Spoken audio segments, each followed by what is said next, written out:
doctor's bag. Good evening, everyone. Mr. Jodel will be here momentarily, but we'll start with the Pledge of Allegiance, if we could, please.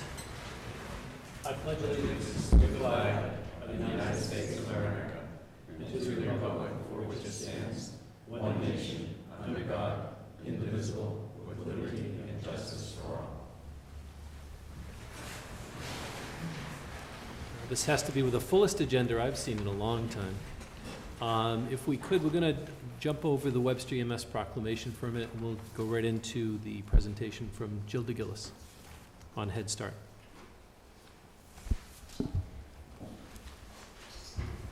Thank you, Mr. Vice Chairman. Thank you, everyone. It's great to be back. I'm Jill DeGillis, the Executive Director of the Worcester Community Action Council. And here, as we promised we would, to give you a brief update on the construction project over at the former Senior Center for our Webster Head Start site. I will start and end by saying thank you very much to everyone in town for being so welcoming to us. Last time we were here, we said we have really never been welcomed by an entire community the way we have by the town of Webster. The residents, the administration, the elected officials, and we really, really appreciate that and just want to really underscore that. I'm happy to introduce my co-workers, Kerry Brennan, who's our Chief Operating Officer, and Evelyn Velez, who's one of the co-directors of our Head Start program. If you have particular questions about our operations or program, even in the 2 or 3 minutes that we present.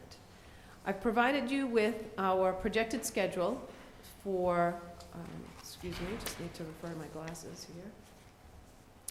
For construction today, we started with the remediation phase to clean out asbestos and get the building ready for full construction.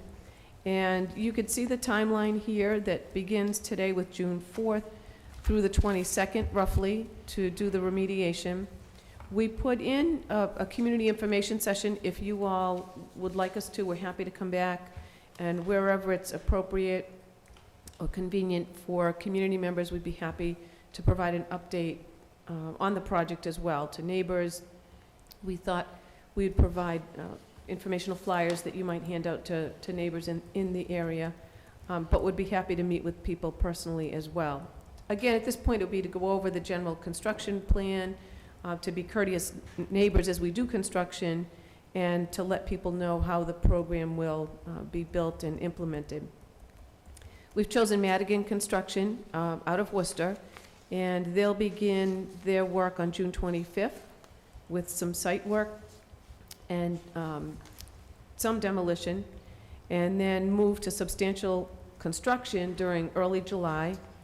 We plan for the roof to be completed. We are going to do the roof over completely. We originally thought we might just repair it and patch, but the last location we were in leaked far too much, and we had to be evacuated, so we were a little concerned about roofs that are not in good condition, so we're going to do the roof over completely.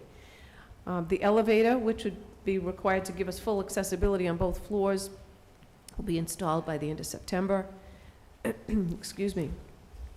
Mid-December, the project should have substantial completion, and with a hopeful end of December sign-off, final punch list, move in and set up during those final days and weeks in December.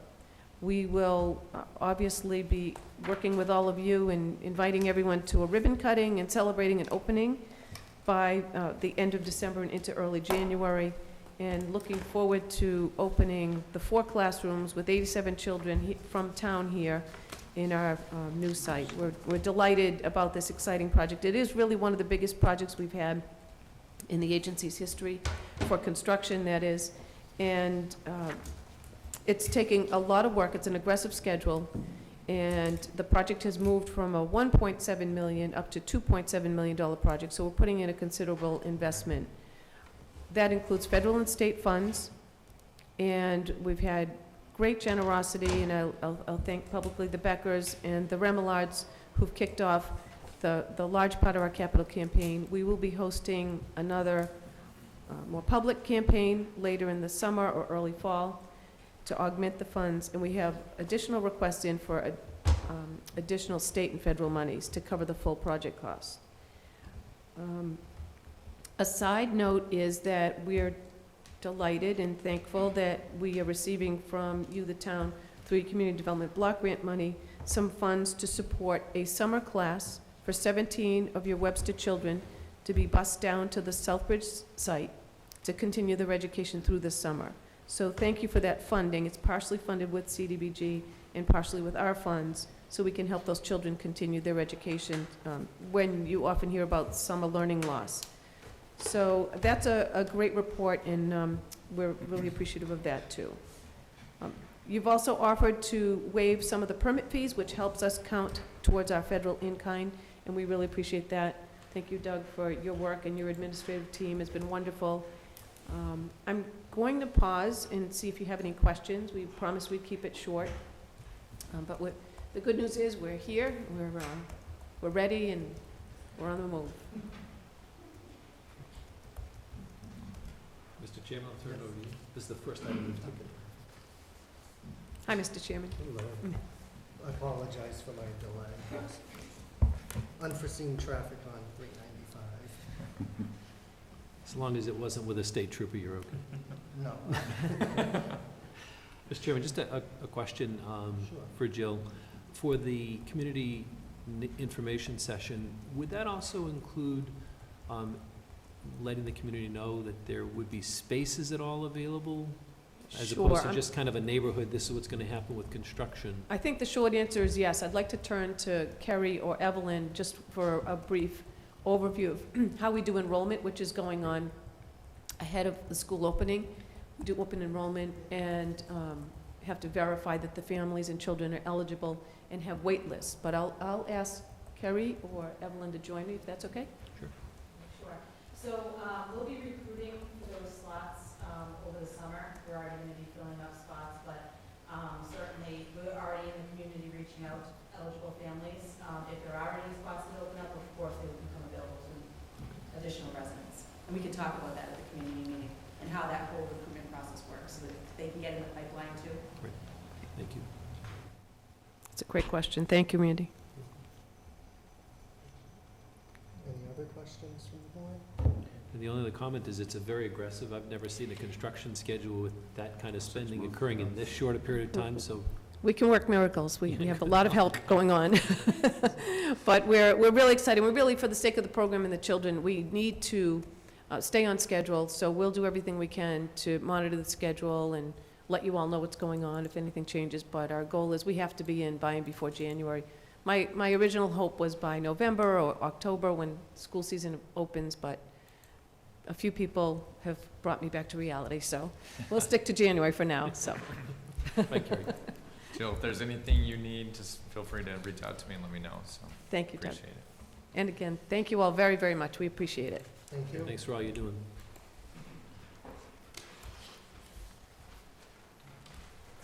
So, Craig? Yeah, it's, Next item on the agenda, we have a proclamation for Webster EMS.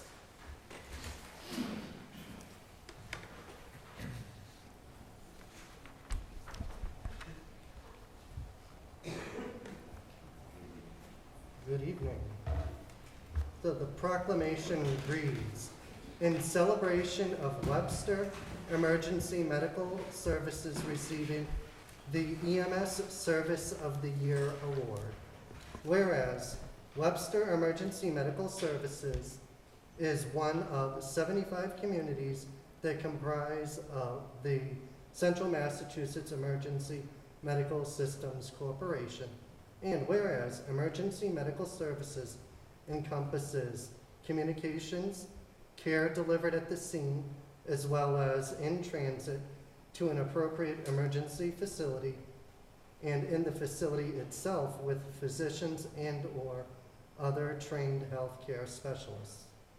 And whereas within the context of delivery of healthcare services, the emergency medical services system comprises transportation, communication, medical services, research, education, training, and an ongoing program of evaluation. And whereas the Central Massachusetts Emergency Medical Systems Corporation's EMS Service Organization Award is for outstanding dedication and commitment to the Central Massachusetts region. And whereas this award was bestowed upon Webster Emergency Medical Services on May 1st, 2018, followed by a Commonwealth of Massachusetts State Senate official citation, which was personally presented to Webster Emergency Medical Services by Senator Ryan Fatman on May 25th, 2018. And whereas the town is proud to have as our EMS leaders Chief Gary J. Millard Jr. and Deputy Chief David Majorowski, and whereas the town is also fortunate to have dedicated, brave, selfless individuals who devote their talent, training, and time to the Webster Emergency Medical Services team. Now, therefore, be it resolved that we, the Town of Webster Board of Selectmen, do join together with every resident in the town, as well as all of your co-workers, to deeply thank you for your commitment, your compassion, and for dedicating your careers to serving and saving others. We all rest easier knowing you are only a phone call away. Thank you for the priceless service you provide to our community. We do proclaim this on the 4th day of June in the year 2018, and it's signed by the entire board.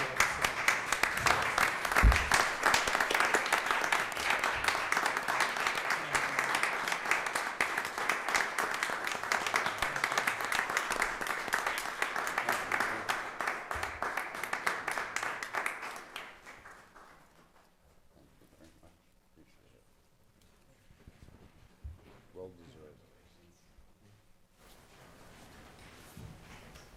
I just want to say 2 words. We get a proclamation. This is the ward. I would be remiss if I didn't talk about our other men and women in our other disciplines, and that's the police and the fire department, who continuously, we work so well with each other every day, every call that we go on. We know we always have them at our beck and disposal. We got this award because of some of the things that we do. We now deliver care in 7 other communities on fire rehabs. So when there's a structure fire, we take care of the firefighters, we take care of the other people that are out there taking care of the communities. But some of the things that we're pretty proud of is our life-saving, they call it ROSC saves, return of spontaneous circulation. We're almost at 50% of the cardiac arrests that we're saving. And adding our opiate task force, which was one of the first things on your agenda when you got here. That's been beneficial. We've saved a lot of lives by doing that. Our police in Central Mass, one of the first to have Narcan in the cruises. They deliver it. We actually have some police officers that actually deliver more Narcan now than some of our paramedics. So I'll keep it short, I'll keep it brief. We couldn't do everything without police and without fire. And thank you. This proclamation means the world to us. Thank you. Thank you.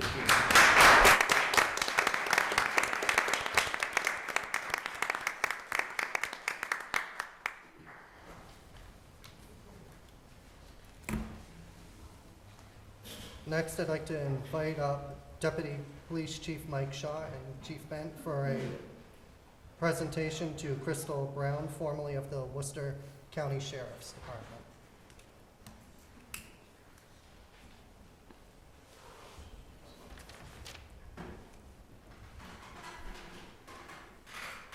So I told Crystal a little fib to get there.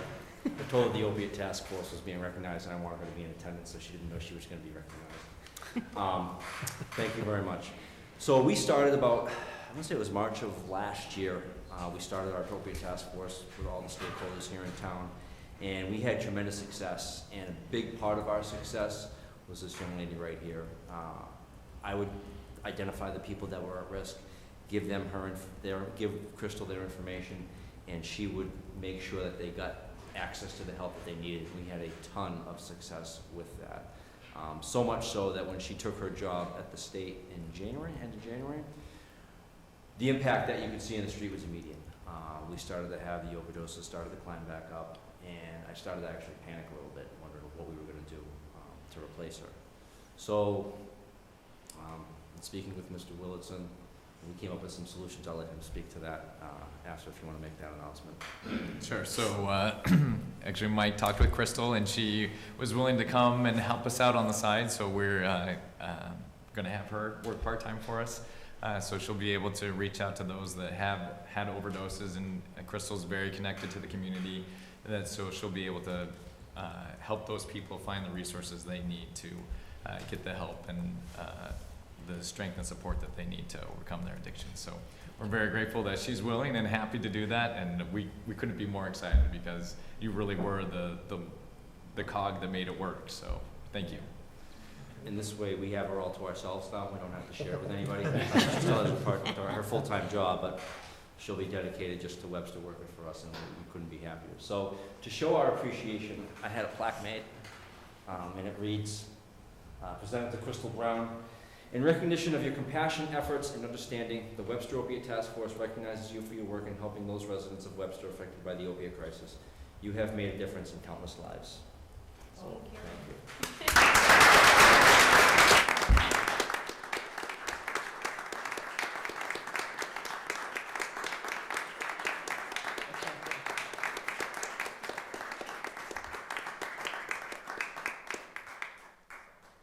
Thank you very much. Thank you.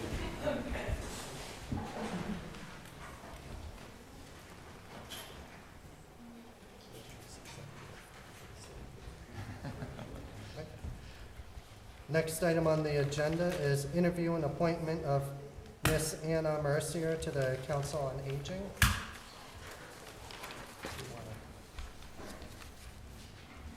Just tell us a little bit about yourself. Sure. I was born, no, I'm kidding.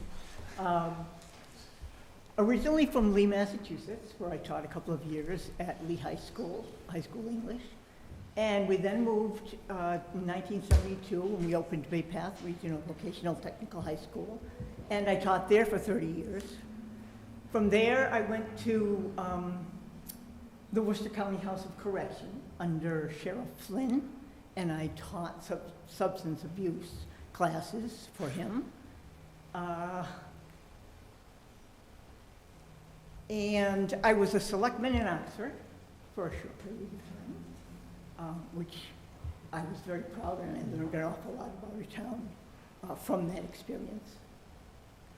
And right now, I go to the senior center and would just love to see more and more people come in because we do such wonderful things with everything. Excellent. What is the pleasure of the board? Motion to approve. Second. We have a motion to approve and a second. Is there any discussion? Hearing no discussion, Jen, will you pull the board? Selectman Miller? Yes. Selectman Bork? Yes. Selectman Becker? Yes. Chairman Jolda? Yes. Okay, Thanks for Welcome. stepping up. thank you. Thank you. Thank you. Next item on the agenda is interview and vote on the appointment of Mr. Matt Fenton to the Webster Finance Committee. So I'll introduce Matt a little bit. So Matt was elected to be a member of the Finance Committee at this past election. At that same election, the charter passed, which reduced the number of elected positions to 3, and he would have been the 4th. The charter does allow him to finish out his term, but I talked to him and said, to make this easier and make us consistent with the charter, would you mind being a Board of Selectmen appointment rather than an elected appointment or elected person to the Finance Committee? Matt was very generous, said that would be okay. He wanted to be appointed, wanted to first just make sure that you're going to appoint him before he officially resigned, but other than that, you attended our last meeting, right? Yep. And he's been active, and we're very excited to have another member on the Finance Committee. Motion to approve. Second. We have a motion and a second to approve. Any discussion? Hearing no discussion, Jen, will you pull the board? Selectman Miller? Yes. Selectman Borg? Yes. Selectman Becker? Yes. Chairman Jolda? Yes. Thanks for coming out, Matt. Thank you. You resign the other position now. Thank you. Yeah, you don't get 2 votes. Next item on the agenda is interview and vote on appointment of Mr. Joseph Wigglesworth to the Conservation Commission.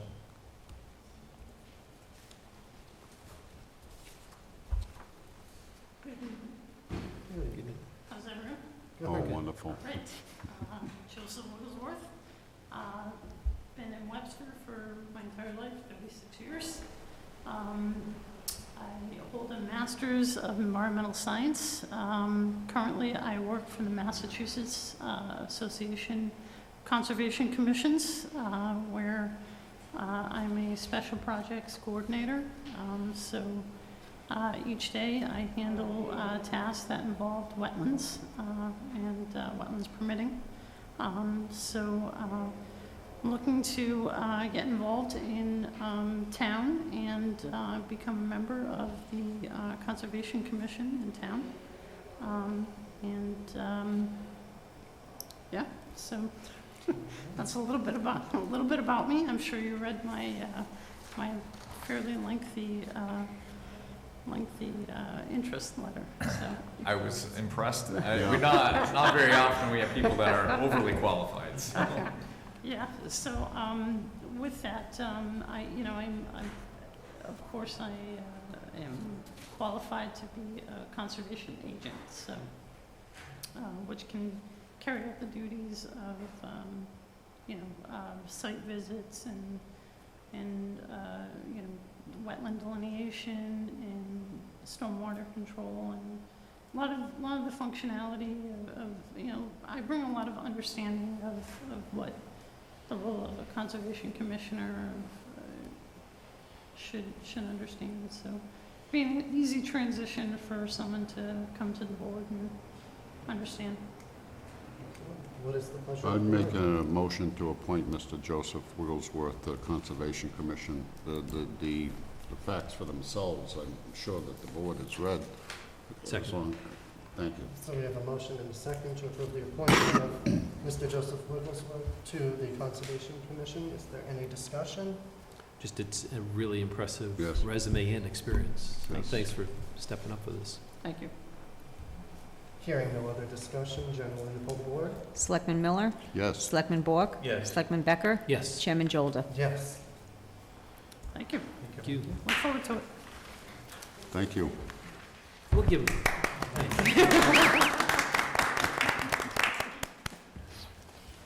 Next item on the agenda is interview and vote on the appointment of Reverend Michael Lengel to the Cultural Council. Watch out for this guy. Promise not to be too much trouble. Thank Good you. evening. Good evening, Pastor. My name is Pastor Mike Lengel. I serve as the pastor at Zion Lutheran Church in Oxford, Massachusetts. Just started there in August of last year. My wife and I moved up here from Pennsylvania at the beginning of August, and I've been serving there ever since. I'm newly ordained, just was ordained in August upon graduation from United Lutheran Seminary in Gettysburg, Pennsylvania. So this has been my first appointment, and I'm excited to be in the area. My wife and I live here in Webster, and we quite enjoy it so far. And when we saw there was an opportunity to potentially serve on the Cultural Council, I was excited for that. I'm a huge fan of music in particular. I sing and play the tuba myself, in addition to, don't really formally play them anymore, but I still sing and play the tuba every time I get a chance. And theater has been a big part of my life, so in particular music, theater, and the arts are a huge concern of mine and a joy of mine, as well as I do enjoy the opportunities for cross-cultural and interreligious dialogue. So those are some of my main focal areas, things that I would be excited about, but of course I am excited about the possibility of all things that might come before us. So. Well, I'd make a motion, if you don't mind, to appoint, and be my honor, to appoint Pastor Michael Engel to the cultural council. Second. If I don't, my father, I could see him slapping me around. Second. So we have a motion and a second to approve the appointment of Reverend Michael Wendell to the Cultural Council. Is there any discussion? It's a welcome.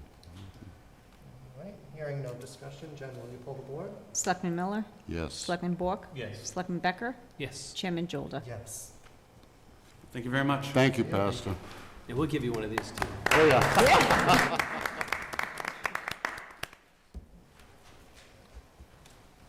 Next item on the agenda is interview and vote on the appointment of Mr. Earl Gabor as a water and sewer commissioner. So I don't see Earl I here. don't see him here. However, I would strongly recommend that Earl be appointed to the Water and Sewer Board of Commissioners. I'm sure many of you are aware of Earl's hard work on the Finance Committee, and I think he's a responsible citizen and would be a great addition. He's also the only one that has applied so far, so we need to fill 5. So moved. Second. So we have a motion and a second to appoint Mr. Earl Gabor to the Water Sewer Commission. Is there any discussion? Hearing no discussion, Jen, will you pull the board? Selectman Miller? Yes. Selectman Bork? Yes. Selectman Becker? Yes. Chairman Jolda? Yes. Next item on the agenda is update on the status of the Finance Department with James Chauvin, our treasurer/acting collector. Good evening.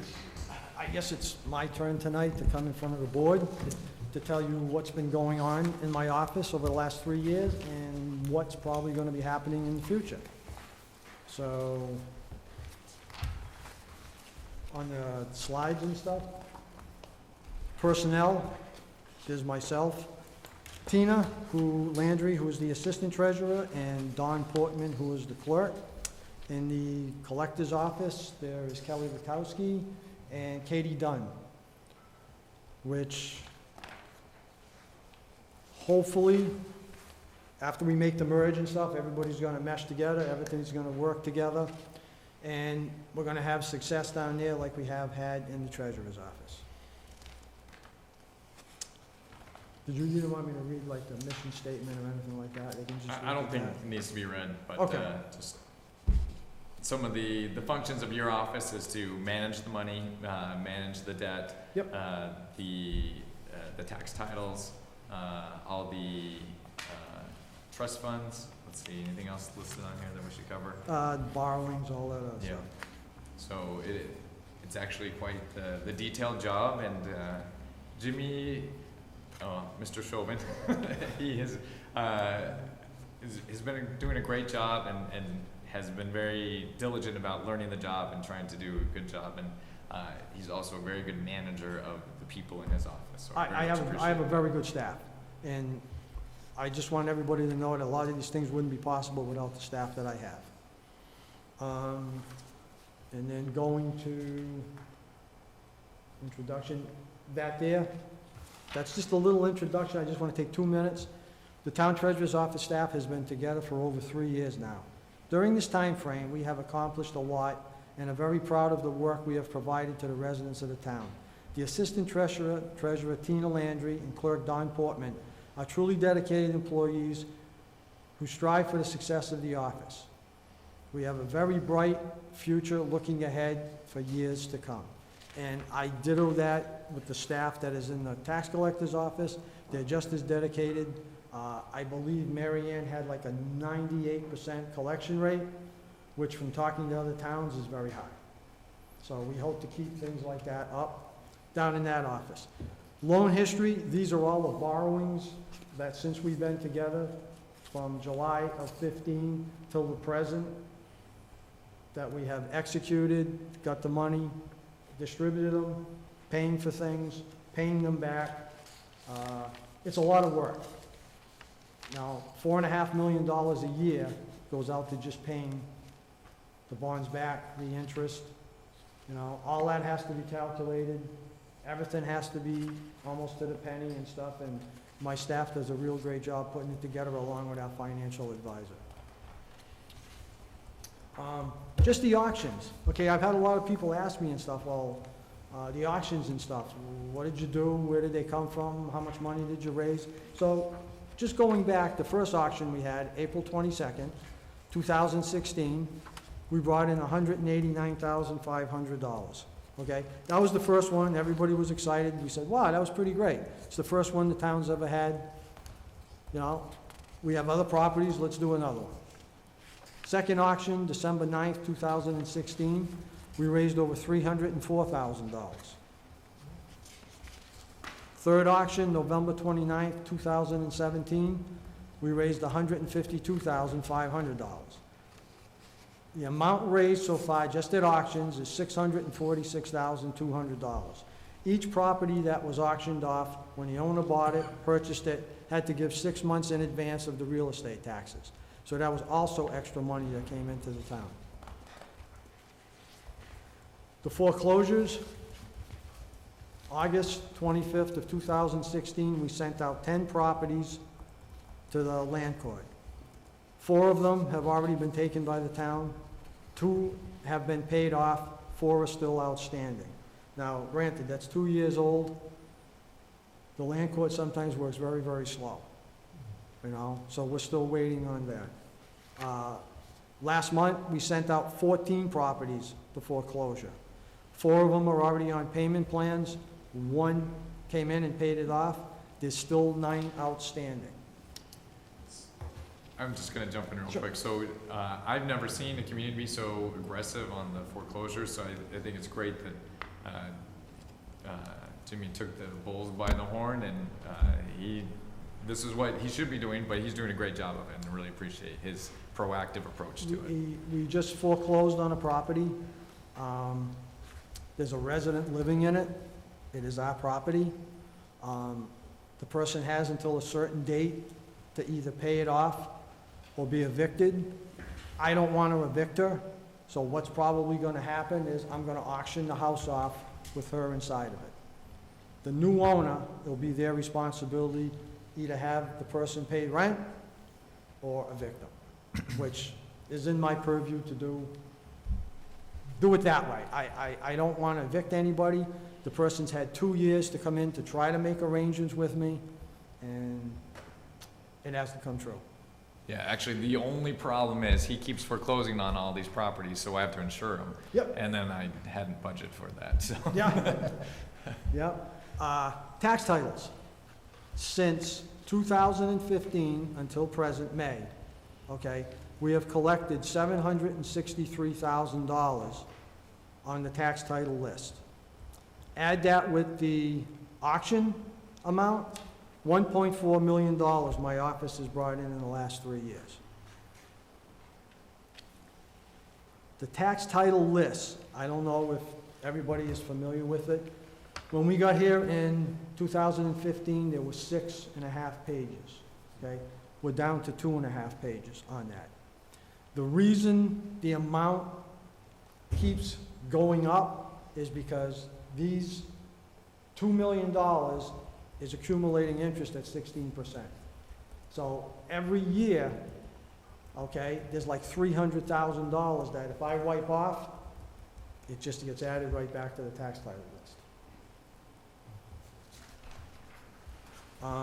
Any questions or anything on? Yeah, just the tax title. So, one option that we've looked at is, we can sell the remaining tax titles, to a firm. They have to pay us the full price plus any penalties and interest, and then it's up to them if they want to pursue them and however they want to handle it. So we've looked at that. There's a few concerns that we're gonna, see if we can address, see if we can mitigate any problems that might come from that. But it might be something that we look at for the future. Yeah, and that I'd like to explain for the people out there that are on the tax title list. If we go that route, there's gonna be an auction here. They're buying the tax title. They're buying the lien on your property. The town of Webster, after that, will have nothing to do with it. So if somebody wants to come in and they wanna foreclose on your property, that's gonna be their right. So on that, suffice to say, it's probably easier to work with the town than it would be to work with. I offer a payment plan. I don't think somebody buying a tax title is gonna offer that. And if that goes through, the town getting 100% of penalties, interest, and back taxes, the company buying these has to sell the property at a profit in order to make any money on this. Well, as soon as they buy it, that tax title, they're making the 16%. So they can sit on it, they can foreclose. It all depends on what they owe in tax title compared to what the person's house is worth. Well, they're accruing 16%, they've still got to get paid. And I think that's the whole idea about buying the tax title. Yeah, and they would have to take the property through land court. Yep. Rather than us do it. And we've been hearing about these, offers recently on the news, advertising about, people going in and buying tax titles. So it's interesting that this is all, it's an advertisement now on the radio. From what the gentleman we spoke to discussed, he says that the room's gonna be packed. So I would rather have people come in, pay off their tax titles, make arrangements with me. It's a lot of work to foreclose, it takes time. Come in, we offer a payment plan. Some of them are really too high, I tell people, and it's been done in the past. We took a property, it was on the lake. The woman lost her house. Lawyer got in touch with me, says, how can she get her house back? Tell her to go take an equity loan. It was a large amount. I'll give her her house back. We will go through land court, we will invalidate the foreclosure, and she got her house back. So there are ways, you just need to come in and work with us. Well, I think that's good of you because you probably didn't have to do that. So that was. We that's- could have held on to that house and Right. sold it for a big profit. Moving on to the trust funds, as of April 30th, the town of Webster trust funds had over $3 million in it. The Rita Jelena Scholarship Fund at Bartholomew had $3.1 million, so it is about $6.1 million in trust funds. Jim, the first one, what is that for? I know the scholarship one is pretty The scholarship, self-explanatory. the town of Webster trust fund is like the libraries in there, Okay, thank you. the cemeteries, all of that. And they manage the fund. And for instance, is the Friends of the Library isn't commingled in That's this? Or separate, it's yeah. completely separate? Yeah. Thank you. Yeah, but so the principal on those trusts, we can't spend. Yeah, they invest it to try to get a conservative amount of money just to make sure it keeps growing so people can spend in the future. Was it last month, April, myself, Doug, and Chairman Jolda went to Boston in front of the Municipal Finance Oversight Board.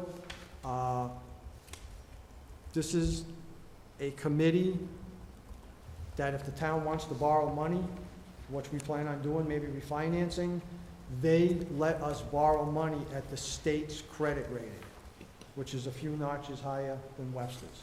So we're gonna get a lower interest rate if we decide to go through that process. Yeah, Jimmy or Andrew, do you recall the number they gave us? I thought they said like $120,000 in savings. That was higher than what I had originally estimated. 80 is what I Yeah, remember 80 originally. was the number that, I don't Yeah. recall off the top of my head. Yeah, that's what, I think that's what they would. that is what they said they Yeah. would save. But yeah, when we looked at it, we thought only 80. But I mean, either way, saving $80,000 is great news. Also, you mentioned we were refunding some of the bonds. So there was the school, the Park Avenue School bond, and one of the water and one of the sewer bonds were callable. So we called those in, so the interest rate was higher than what we are going to be able to get right now. So the true net present value of that is a savings of $230,000. Unfortunately, all of that is going to either bring this is not a bad thing, but it's going to either bring the water sewer rates lower and reduce the amount that's needed for the debt exclusion. It doesn't necessarily directly affect the budget, but it is a $230,000 savings to tax and ratepayers in town. The additional topics, just the merging of the tax collectors and the treasurer's office. Yeah, so right now, the electrician was in today actually to fix some things down there, so we'll be able to slightly remodel the office and make room for both the currently who's in the treasurer's office to move down and be fit in the collector's office downstairs. So I think it'll be a great opportunity for both offices to learn what the other ones do. This combining treasurer and collectors has been done, I think it's about 2/3 of the Massachusetts communities. So it's not unusual, and I think it's a great move that will benefit the town and the residents here. Mr. Chairman, just a quick question for Jim. I know you've done a lot to, gain a lot of experience on the treasury side, so what is your plan on the collector side to build some of that? Well, like I said, Mary Ann had a very high collection rate and stuff. What my biggest goal is gonna be is having my girls learn the collectors part of it and stuff, and have them learn the treasurer's part of it. So cross-train. Yeah, exactly, okay, so that there's always gonna be people in there that can answer questions, can know, the collector's office really isn't like the treasurer's office as far as, I know once a year, for demands, people don't pay their current year taxes, that's how the whole tax title process starts. So it is doing that, that's automatically. I don't think we're gonna shoot for anything higher than 98% collections. So, I have to really go in there and see exactly what the job entails. This, there is the treasure collector classes in August, that either you or Tina will be attending. Yeah, because I did the treasurer's part, and then Yeah. we'll see about that. Now, I took the acting and stuff because I'm all done in May. All right, so this is to merge everything together, teach the girls so that May, when I'm done, I can hire a treasurer collector to take everything over. Yeah. And Jimmy may not have the most experience on the collector side, but like I mentioned before, he is a very good manager of the people, and I think he's actually a very good person to be able to merge the two offices, I think everyone has a good personality, but to get personalities to mesh and to work together as a team, he'll be very good at doing that. Well, thanks for taking it on. Yes, thank you. He asked, I said, well, okay. I said, thank you very much. Now, I have 4 young ladies in my office, and I have to keep 4 young ladies happy now. So, thank you for that, Doug. Yeah. Well, that's why my voice is hoarse, because I've been busy yelling at Jimmy so much. Says the old man. Yeah. Any questions? Nice job. I could say that because we're only 2 days apart. Absolutely, Birthdays. yeah, absolutely. Okay, thank you very much. Thank you so Thank much. You. Next item is the review and the vote of the adoption of the new Economic Development Fund guidelines. Yeah, so I provided the Economic Development Fund guidelines, but real quickly, I'll go over the major points of it. So our goal here is to provide assistance to businesses that want to, 1, relocate to Webster, 2, want to do some sort of facade improvement or something that will enhance the curb appeal of a local business. And we want to be able to fund public projects that would improve the economic climate in town. We also want to have the flexibility to meet other project needs that may come up. A lot of the grant opportunities that come through state or federal financing, there's so many strings attached to them, it's difficult to actually find a project that is eligible for them. So this will provide us that flexibility for projects that we think are vital to the town and that will provide a return through increased business activity in town. So one thing, there's no geographical restrictions, so anywhere within Webster. So if there's doesn't necessarily need to be downtown, if it was on Thompson Road or something, and the allocation committee thought that it was an appropriate project, it could be funded anywhere throughout town. We are gonna require, obviously, that they be in good standing with the town, so no outstanding fees or fines, and nothing outstanding with the code enforcement office. So the way the disbursements would work, I would have the authority to authorize expenditures up to $1,000. The Economic Development Allocation Committee, which is made up of myself, the Town Planner, Economic Development Director, the Community Development Director, the Assessor. We'd like to have a Selectmen representative, and then 2 representatives from the Economic Development Committee. We will be restarting, Invigorating. reinvigorating, that's a good word for it. And for businesses that are looking to move into town, we would be offering $2,500 per new full-time equivalent, and then up to a $2,500 grant for facade improvements. And then if somebody wanted to improve above that, we require a 50% match. So those are very similar to the guidelines that the Community Development Office had previously, so we wanted to kind of keep it consistent. And that's kind of the gist of the program. Are there any questions that you have?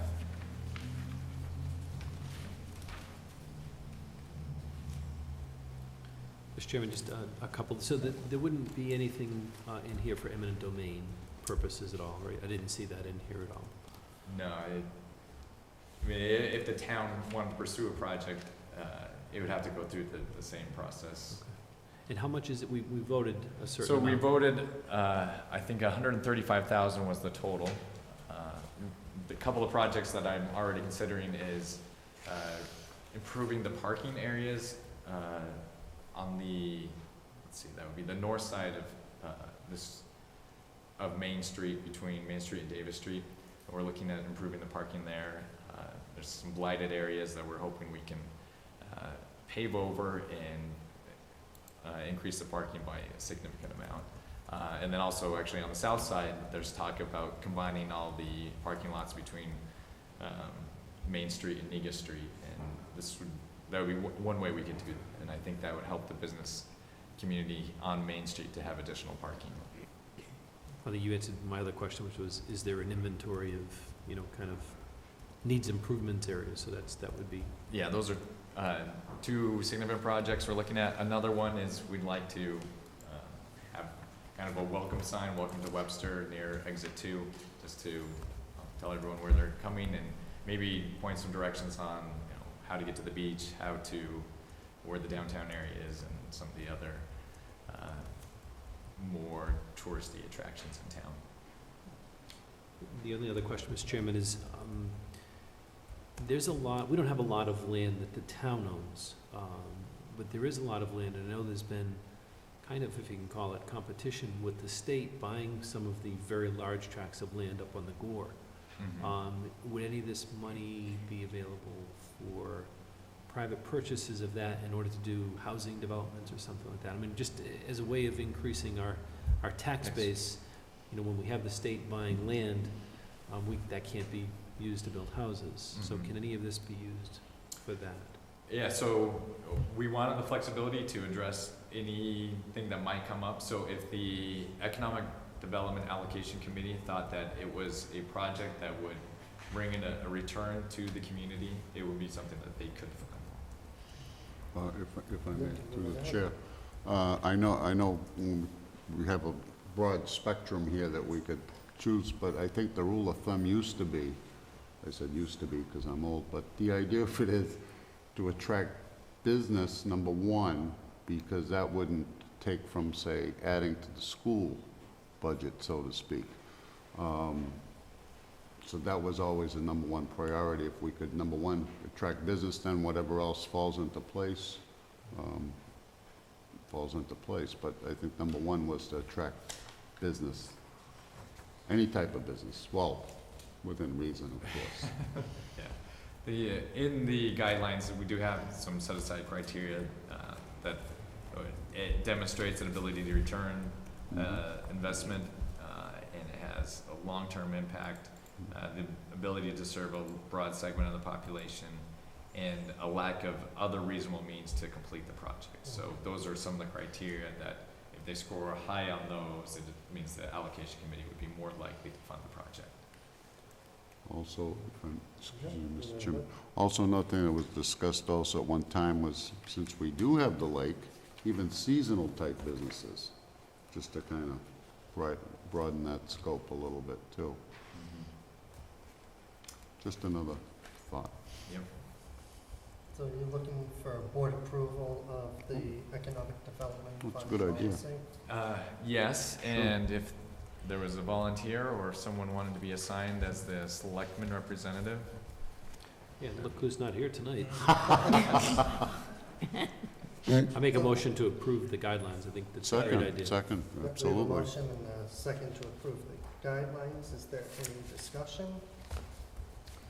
Hearing no discussion, generally by the board? Selectman Miller? Yes, Selectman Bork? Yes. Selectman Becker? Yes. Chairman Jolda? Yes. And are you looking for us to make an appointment to the? that would be ideal, so we could get moving.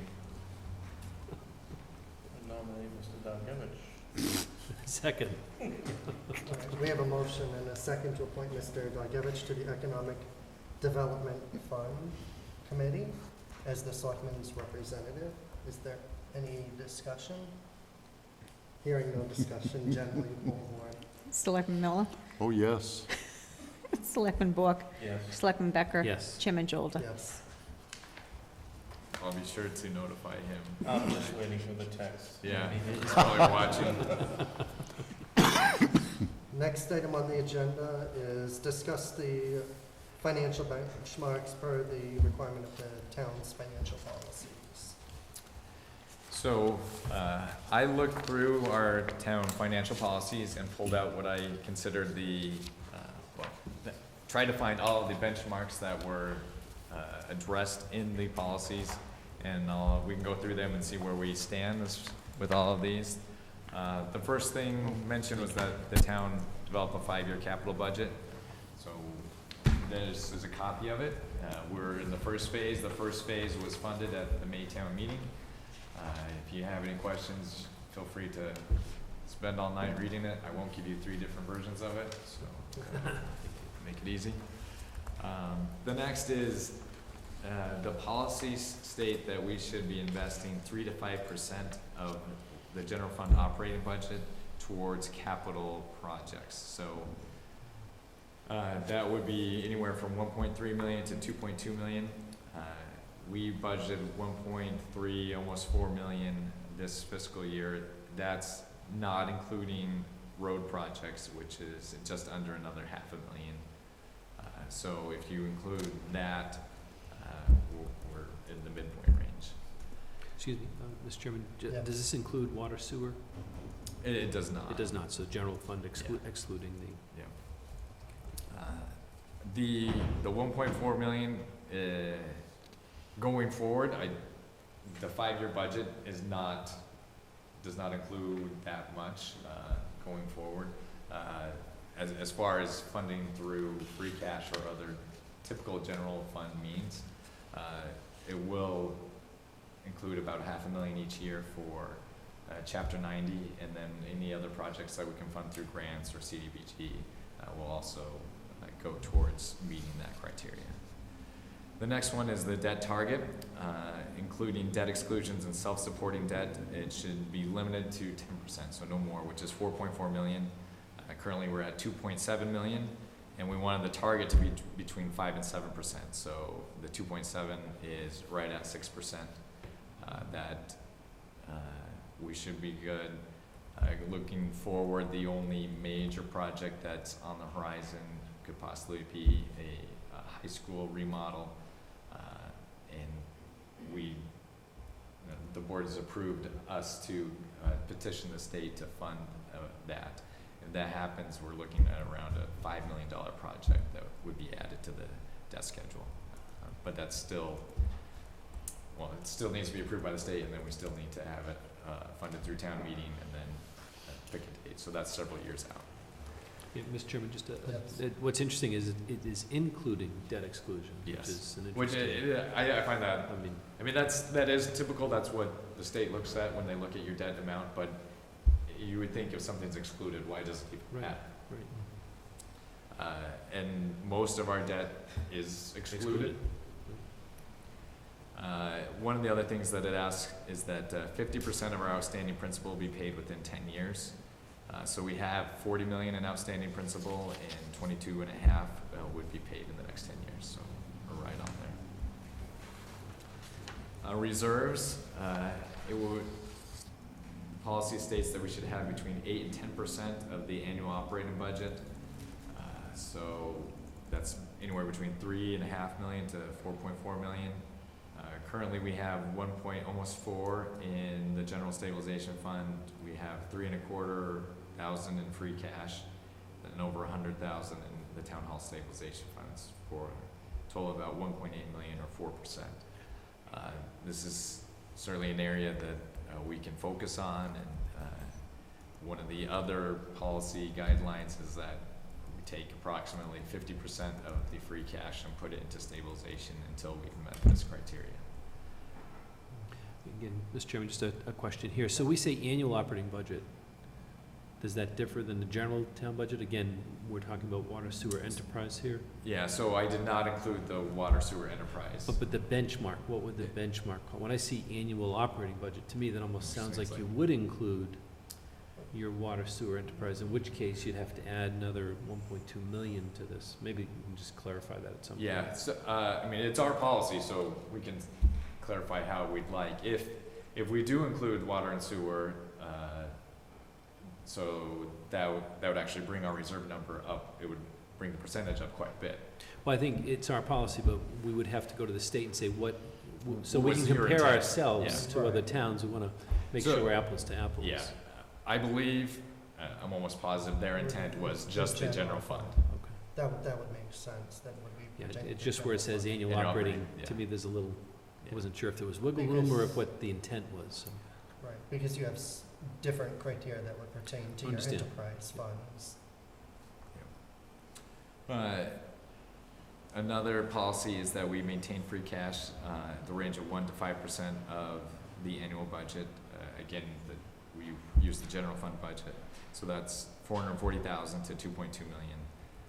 We currently have $324,000 available in free cash, so that at the end of the fiscal year, free cash is dissolved and the new calculation is made, and so that number only lasts for another 3 weeks. At the risk of you looking in your crystal ball, do you want to comment on any estimate for fiscal Publicly, year? not really. Okay. And obviously, fiscal year 18 Yeah. almost over. So I will say that the budget revenues, they're accurate, but they're not overly conservative. So there's not going to be a large windfall that's from revenues coming in above the expected to generate lots of free cash. And also, we have been, for the most part, the budgets are in line, but we're not spending significantly less than budgeted in most lines either. So this is one of the things I mentioned earlier. We'd like to transfer 50% of the certified free cash to the general stabilization fund. This year we transferred $634,000. Had originally proposed taking the Fillmore building to put in stabilization, but that wasn't able to happen. The town should endeavor to maintain 5% of the operating budget in its general stabilization fund, so that we have almost 1.4 million, that's about 3%. So that is an area that, again, as free cash is certified, if we put roughly 50% aside, that'll bring that number up. Looking at the 5-year capital forecast, it looks like we need about $425,000 to fund the capital budget for the next 4 or 5 years from free cash. So hopefully the free cash certification comes in high enough where we can fund it at the level that we'd like, and also fund the stabilization fund. Retained earnings for each enterprise fund should be about 20% of the total budget. So water was certified at $650,000, which is 27%. Sewer was $630,000, which is 16%. We'll talk about this in a few minutes, but there was a significant deficit in one of the capital accounts of $600,000. So when that is funded through borrowing that needs to happen, that'll bump that number up to over 30%. Mr. Chairman, just a question Yes. for Doug. with the Filmer School, so if that closes and the town gets the money, you said you couldn't dedicate that specifically to stabilization. Yeah. But in essence, when you close the books at the end of the month, at the end of the year, doesn't that end up, because it's an excess of revenue over budget, and it ends up in free cash, so to say, when you close the books? So town meeting requested that it be used to pay down the debt for moving the high school administrative offices, so, rather than borrowing the full, almost $900,000, we'll Reduce. borrow half of it, basically, and, fund the other half with the proceeds.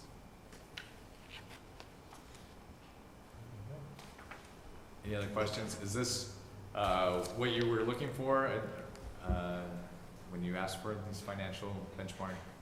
Yeah, I think as part of the policies, the financial policies, we were to try and get where we could get quarterly numbers. Yeah. Oftentimes, you can only get an annual number, but that was what I was hoping to see. Absolutely. And I think the only other thing is we might need to get the 9-month, through March, oh no, it's June.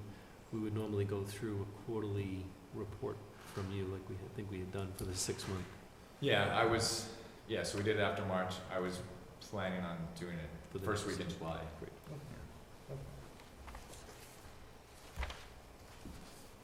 Right, next item is review and vote on the acceptance of the new personnel policies submitted by the Personnel Board to the Town Administrator. So I'll invite Catherine, would you like to come up as the chairman of the Personnel Advisory Board? We actually don't intend for you to vote on this tonight. Oh. We wanted to provide it to you, give you an opportunity to review, give us any feedback that you'd like. The committee has worked very hard over the past year to put these policies together. We started with looking at what existing policies we had, then we reviewed several other communities and their existing personnel policies, and we kind of took the best from several different ones and combined it all into one, and then reviewed it to make sure it was consistent and appropriate to what we want to do here in Webster. Catherine, I'll let you speak up and add anything Yes, you want well, to. thank you. First, I want to say that I am pleased to be able to be part of this Personnel Advisory Board. And also, I am very grateful for the other members who are also, some are here. Most are here. Most are here. One individual was not able to come. Marianne Cabertano. Neil Dixon, Elaine Davis. Thank you. We started in March 21st it was actually. And I know that, I spent a lot of time doing research of other places. And what we did is we came together and we said, oh, this is what we would like. This is what we think we should have.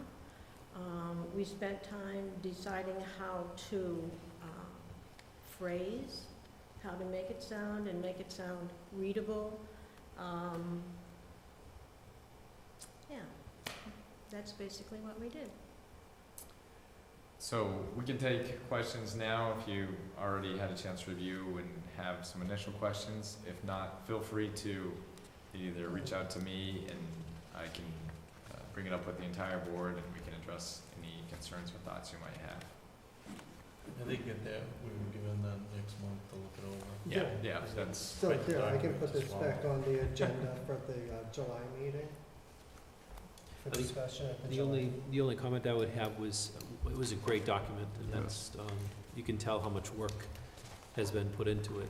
The only suggestion I would have prior to our next meeting is, I know there was a summary, and I might suggest maybe, in place of that, do like a one-page intro if they could, because I found this, the only thing I found a little confusing was the summary document, which is, only 4 or 5 pages, but the entire policy was fantastic. Yeah. I mean, often I have a few comments here and there, which I'll not make tonight, but in the interest of time. But I just might suggest, maybe a one-page intro for it, but it was a great document. It shows how much work was done.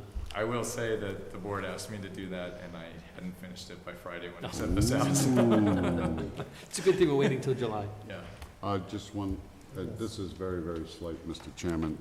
Elaine, I think your suggestion of pictures and graphics would be fantastic, too. No, this was excellent. Yes, thank you for all your hard work. Thank you. Can I say Can one I thing? go now? Yeah. Just as a Yes. reminder, Can I that go there is no section in this for personal days, so that needs to be added. Yeah, so we'll, I'm That's sorry, I Doug's didn't know the that. personal days, we need to add that in there. Okay. Yeah, Mm, so okay. I think we did discuss it, but may have just Yeah, so that not can been in come the back final in document. July. Yep. Beautiful. So any other comments that you'd have, we can review as a committee and we can have them for hopefully a formal document to be approved in July. Thank you so much. Great. Thank you. Thank you. Next item on the agenda is review and vote on the town administrator's request for budget transfers. So this is the list of transfers that you approved at the last meeting. Sorry, it's really small. So the last two in yellow, I had added late, and I accidentally flip-flopped the two in the front. So if you, on just those two items, can approve, rather than transferring it to the sewer chief chemist salary, we wanted to transfer it out of the sewer chief chemist salary and into the engineering line. And same thing with the medical services from, I think that's the town administrator's budget, we wanted to transfer it into the town administrator budget and out of the. Can you just give the amounts? Yep, so it's $50,000 is the one in the sewer department and $600. So if you want me to put it in the form of a motion and someone can say so moved, I will do that. So moved. Second. All right, so we have a motion, a second to approve the requested transfers, one in the amount of $50,000 and one in the amount of $600. Is there any discussion? Hearing no discussion, Jen, will you pull the board? Selectman Miller? Yes. Selectman Bork? Yes. Selectman Becker? Yes. Chairman Jolda? Yes. Right, next item is the, discuss the scheduled fireworks display for Webster. It's scheduled for June 30th Yeah. this So year. this year it is scheduled for June 30th, which is a Saturday. When we had originally reached out to the firework vendors, we had I believe July 2nd, but that's midweek. It didn't make a lot of sense to have fireworks on like Monday night when everyone had to go to work the next day. But I did reach out to them and I asked for next year, what would be the cost to have it on July 3rd? And typically that's, you know, a much more popular date, and I had presumed, well, originally it was gonna be more money. They came back and said, you know, you're a very valuable customer to us, so we'll hold it on July 3rd for next year with no additional cost. Excellent. Hmm.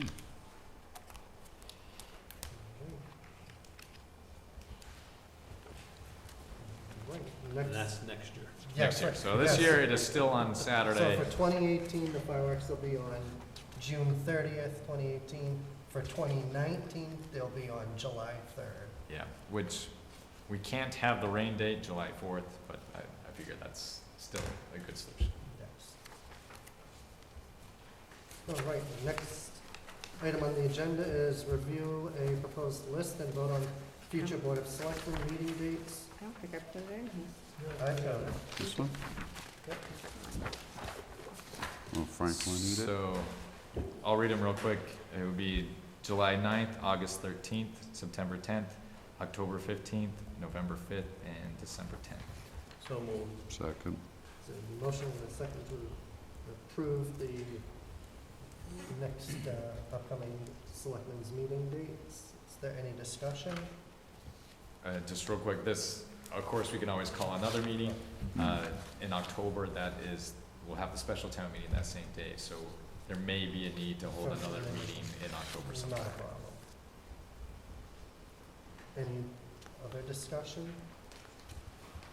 Hearing no discussion, Jen will pull the board. Selectman Miller? Yes. Selectman Bork? Yes. Selectman Becker? Yes. Chairman Jolda? Yes.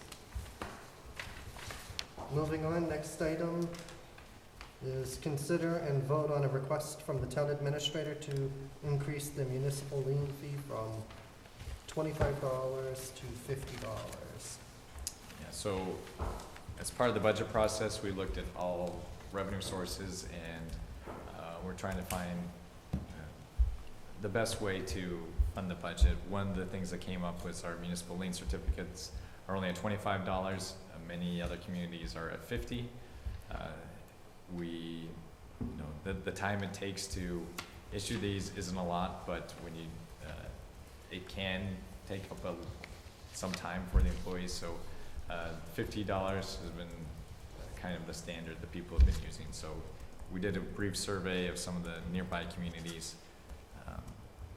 So the bulk of them were 50. Oxford, Charlton were still at 25. And I'm going And- to ask the vice chairman to do the vote on this one, as I'm employed by a mortgage company that does do lending in the Webster area. It would be a conflict of interest for me to vote on this. Sure. The part that's written over is that we bring about $15,000 in at the current $25. Any questions? I know I have one, which is in the upcoming budget. Is the 50 included as a It was anticipated amount? assumed that it would be passed. It was assumed that it would be passed at 30. At 50. At 50. Yeah. Which would double. If it doesn't, we can change things. You'll have to find $15,000. Yes. Any other questions? So moved. Second? Jen, could you poll the board, please? Sure. Selectman Miller? Yes. Selectman Bork? Yes. Selectman Becker? Yes.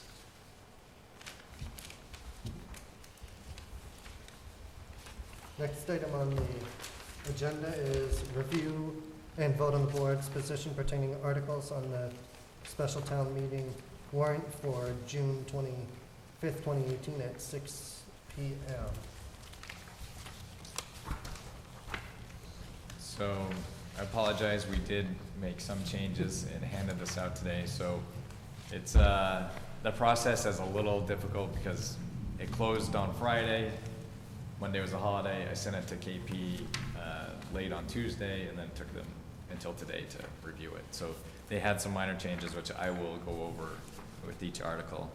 And if it's okay, I'm going to ask that we hold Article 15 and have the vice chairman take the control for Article 15 only, as I'm the vice chairman of parish council for St. Joe's, to which the article pertains. Sure.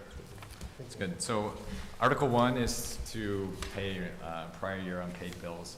I know we just did this, but we had a bill from a vendor that they had never sent to us. They had a database billing, a new database for their billing system, and we just got the bill on May 18th. So it is a prior year bill that needs to be paid. So that is on there. Article 2 is... Sorry, Mr. Chairman. So would a department head be required to let the town administrator know that there's an outstanding bill that hasn't been paid? Or is that, I thought that was part of our policies. Yeah, so... Maybe they weren't aware of it? Yeah, they weren't aware of it, and I can double check it. The amount's not a lot, like a couple $100. Oh, thank you. Okay, so Article 2 is so Article 2 will exclude cultivation and manufacturing from adult use marijuana moratorium that we have currently in place.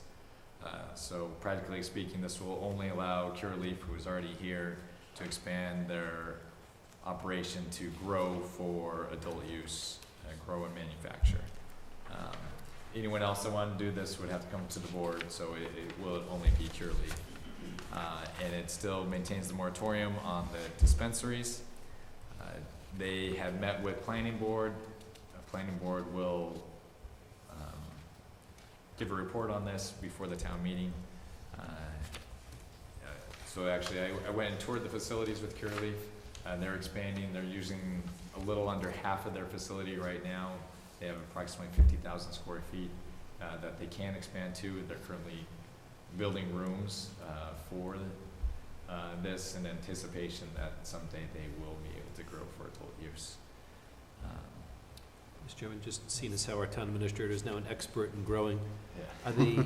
are they separating the crops, so to say? There's medical on one side and there's recreational on the other. How is that? They are not, so that's why they would like to. So they don't have to Divide it. segregate, they don't Yeah, have to so they can segregate. just keep it all one area. Thank you. If you'll recall, I think it was April, we entered into a host agreement with them for up to $200,000 for their 50,000 square feet. In the news, there's been a lot of talk about Charlton, and they got 1.2 million, but that was for 1 million to 3 million square feet. So if you do it on square footage, we actually made out better, but I wouldn't turn down $1.2 million either. So. Any questions on Article 2? So Article 3 is a vacant and foreclosing properties bylaw that we would like to implement. So this has been done in other communities. We base this off as one that was done in Fall River and Somerset. So the gist of it is each vacant or foreclosing property must register with the Board of Health within 45 days of becoming vacant. So any lot size that's under half an acre would have to pay a fee, and that would be to go to our inspection team to go out there and inspect the property and make sure that it's being maintained and that it's secure and that it's not becoming a nuisance. So it's a $250 for less than a year, $500 for more than a year, $1,000 for 2 years, but less than 3. Anyway, you can read it, so I won't read it all to you. And then for over half an acre, it's slightly more. And it also requires the owners to provide a 24-hour emergency contact to the town in case there were a disaster, that we'd be able to reach out to someone and make sure that the property could be secured or otherwise addressed. And if there's a $300 fine for non-compliance. If they don't comply, we can also put a lien on the property in the amount of the fine. So that brings me to Article 4, which is a new one in this version of it, which the attorneys provided today, that in order to be able to lien it, we have to specifically have that voted at town meeting. So that is what Article 4 addresses. It would allow us to lien the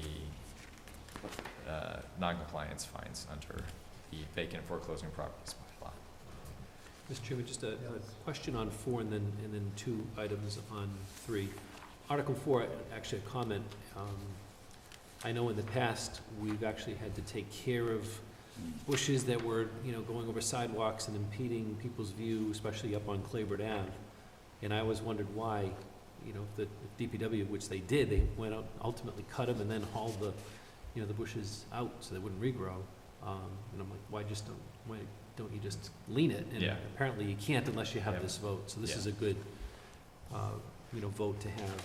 Hopefully it'll pass town meeting.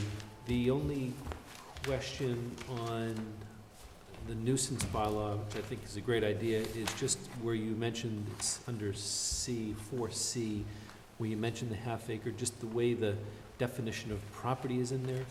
So it says for properties that are less than half an acre in size. I would just suggest saying for properties that are situated on land that is less than a half acre in size, because it doesn't really delineate if you're talking about a half acre building, which is be a pretty big building. That's the only suggestion. Probably one of those. We have a few on Gore Road. Yeah. I can give you the. Yep. I'm assuming the rest of the board would be fine with that change. It's just to clarify. Yep. Okay, so. And it is a $300 a day. You said $300, but it's $300 per day if I remember reading this correctly, just so people are aware. That's the fine. Yeah, for each offense, and each day could be considered a new offense, yes. So it can be quite onerous if you have this type of property. I think Mr. Dugevich, who's not here, would be proud of seeing this because he's been a stalwart, supporter of doing these types of things. Yeah, so Article 5 is kind of in the same vein, is a nuisance property bylaw.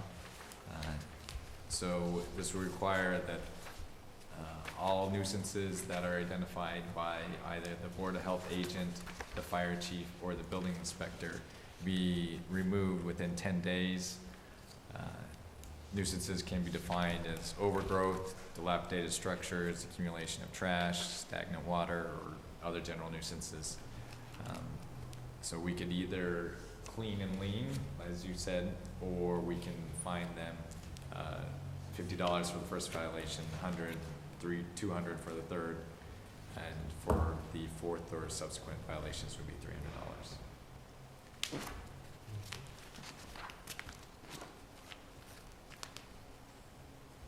Any questions? Article 6 is the prohibition of public consumption of marijuana. This is actually, we discussed this at the last one, but the bylaw committee had reviewed it, so they will be reviewing it tonight, actually. So, any questions on this one? Okay, Article 7 through 12 are going to be a little confusing, so bear with me. We reviewed all of our capital projects. There were 68 with cash balances. 56 of those were completed, leaving just 12 open ones. The firm that we had working with us, they did a lot of research and went back and double checked all the town meeting articles. And what they found was in the sewer enterprise fund, these were the balances. So some of them were balances from borrowings and some of them were balances from projects that were originally funded with retained earnings. It gets a little interesting because if something was borrowed, the excess proceeds can only be used to fund a new project with a similar or greater life. So you would think that we could take the balances from some of these and just put them towards the one with the deficit, but that's actually not allowed. Under the water, going back to sewer, we had just one major one that had a huge deficit, over $600,000. This is two parts leading up to it. One, there's approximately $400,000 in design costs that could not be borrowed, and so it was never funded through, it cannot be reimbursed through the state revolving fund, it can be borrowed. And then the state revolving fund, we didn't ask for our last reimbursement from them, so that was the other $129,000. Under water, there's only one with the major deficit, the Rawson Road. Again, this was something that was funded through the state revolving fund, but we didn't ever request our last reimbursement from them, so it was short $120,000. Then on the town side, there's a few with deficits. We, at the October town meeting, fixed the highway replacement vehicles and the fire air packs. We had funded those. They hadn't been addressed in the system yet. Those have now been done. So to clean all these up, we'll need Article 7, which will allow the town to borrow $122,710 for improvements to a water distribution system. So this is going to be new money added on to the $500,000 that we approved at the May town meeting. So this will let us do a little more cleaning and relining because we already borrowed the money. It's there. It needs to be spent. And it has to be spent on, as you said, projects that have a life equal to or longer, and Yep. this will do that. Yep. So Article 8 has several remaining balances of water projects that we will take those. These were retained earning funded projects, and we'll use those to fix the deficit on that one Rawson Road project. So said differently, Article 8 sums up to the 122 in Article 7. Yes. Oh, yes, actually, you're right. So, yeah, that takes the balances from those and to fund up to the 122. Article 9 is the one that takes the balances from retained earning projects to fund the deficit on the Rawson Road project of 119,000.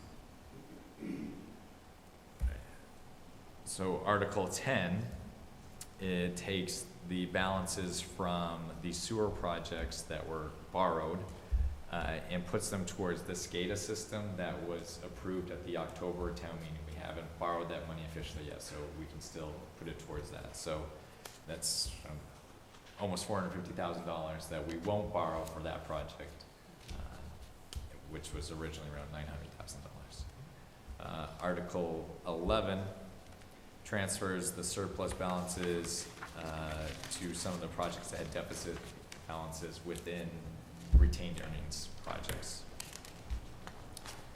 And Article 12 takes the surplus balances from the general fund articles and puts them towards the purchase of a fire truck. That will be the next article we talk about. In the sum of, excuse me. The sum of those is just over $200,000, it's like $201,000.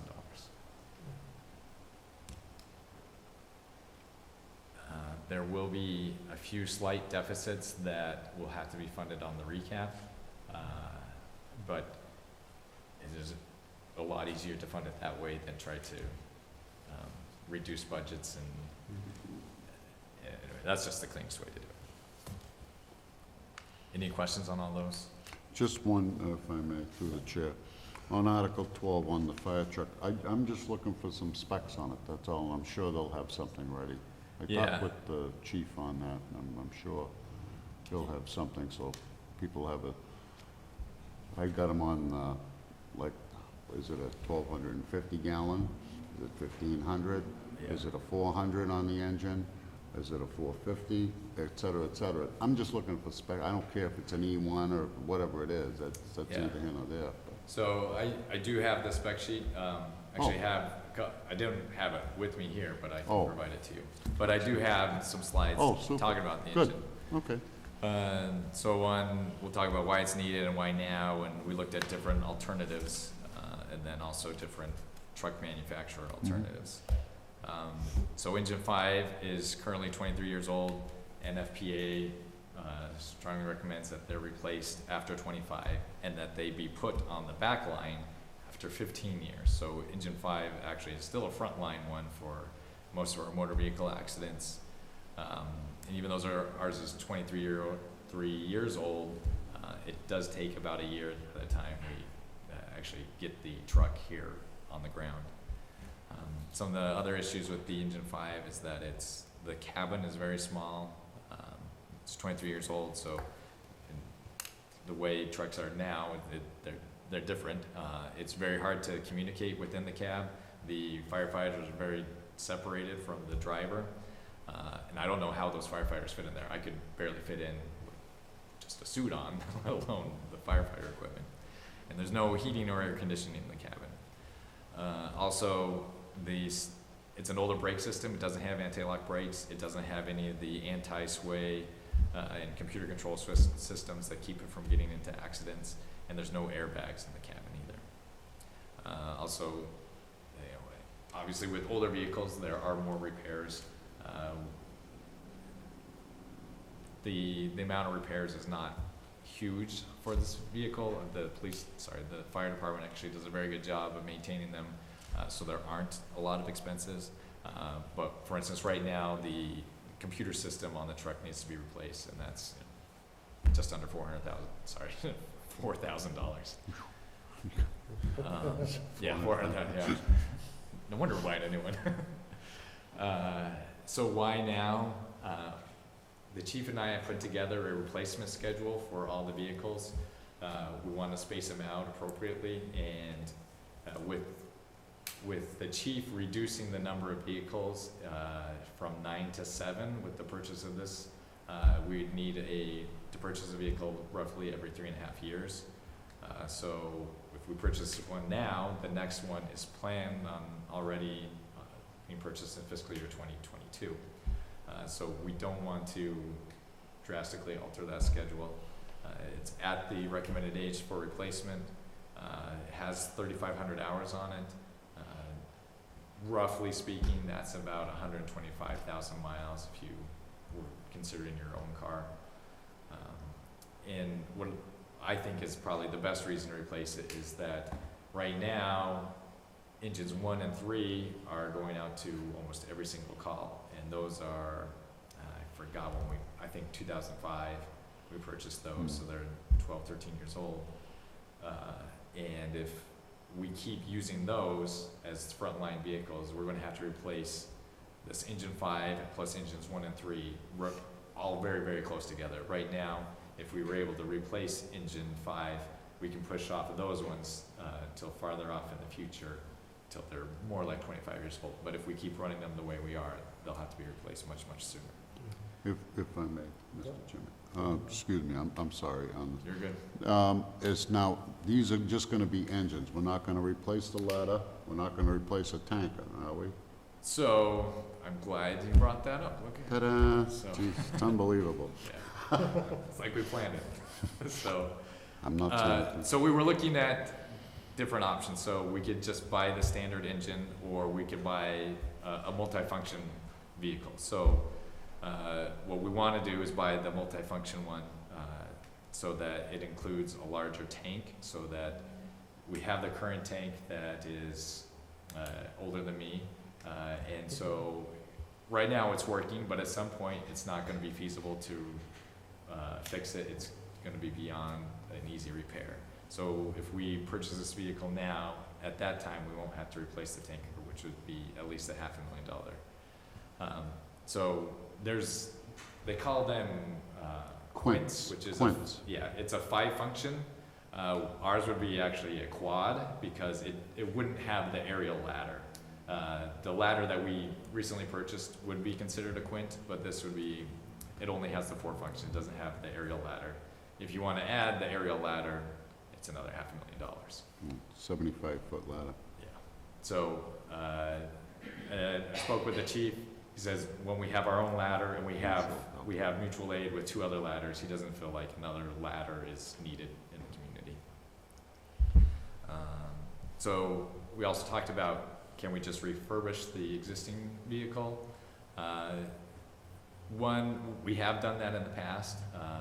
In refurbishing, certainly cheaper, but it still won't meet NFPA standards, and you're still going to have the same chassis and drive line.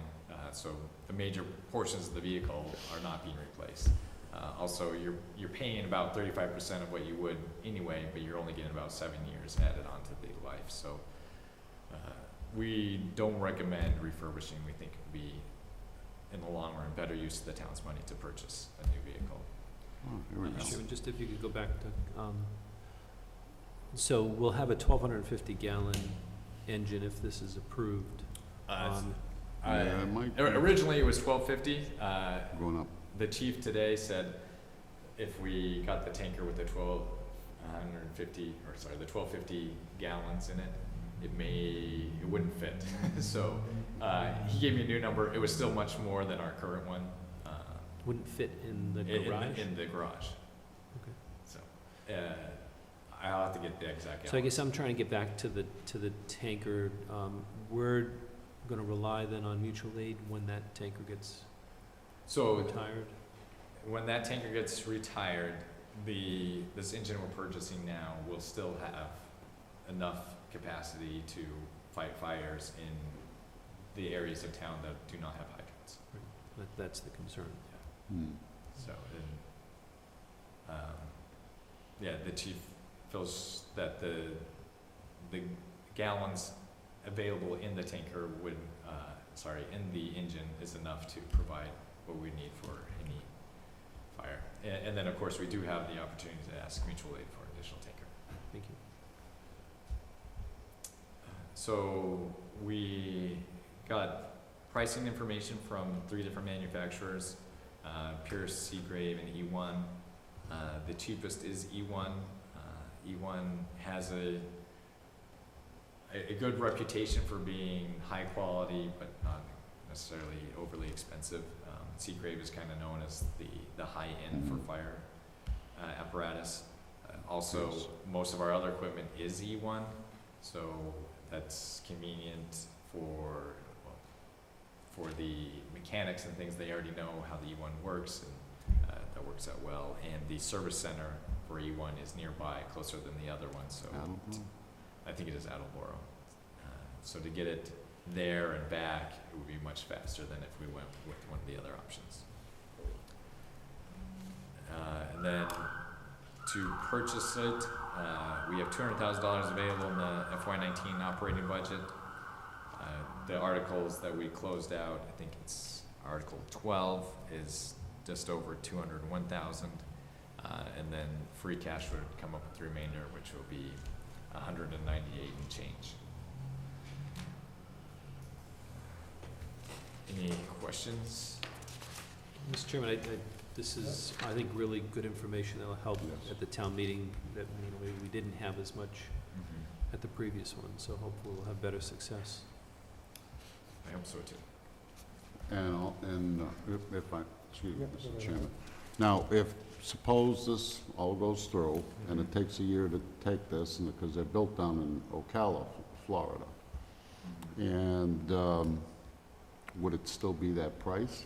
Was it locked in? Okay, yes. just want to make sure. You locked in the price at the beginning. Okay, super. I will say the price is through the Metropolitan Area Planning Council, which they both negotiated a price, assuming a lot of municipalities would purchase this vehicle, so it is a good price, and it meets all the Massachusetts purchasing requirements.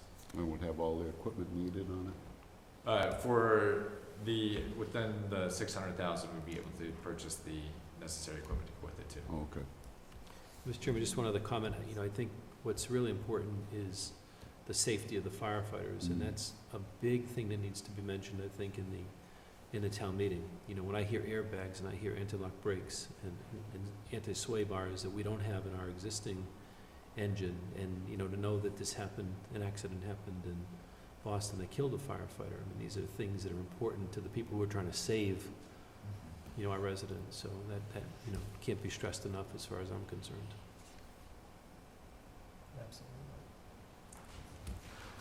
Absolutely.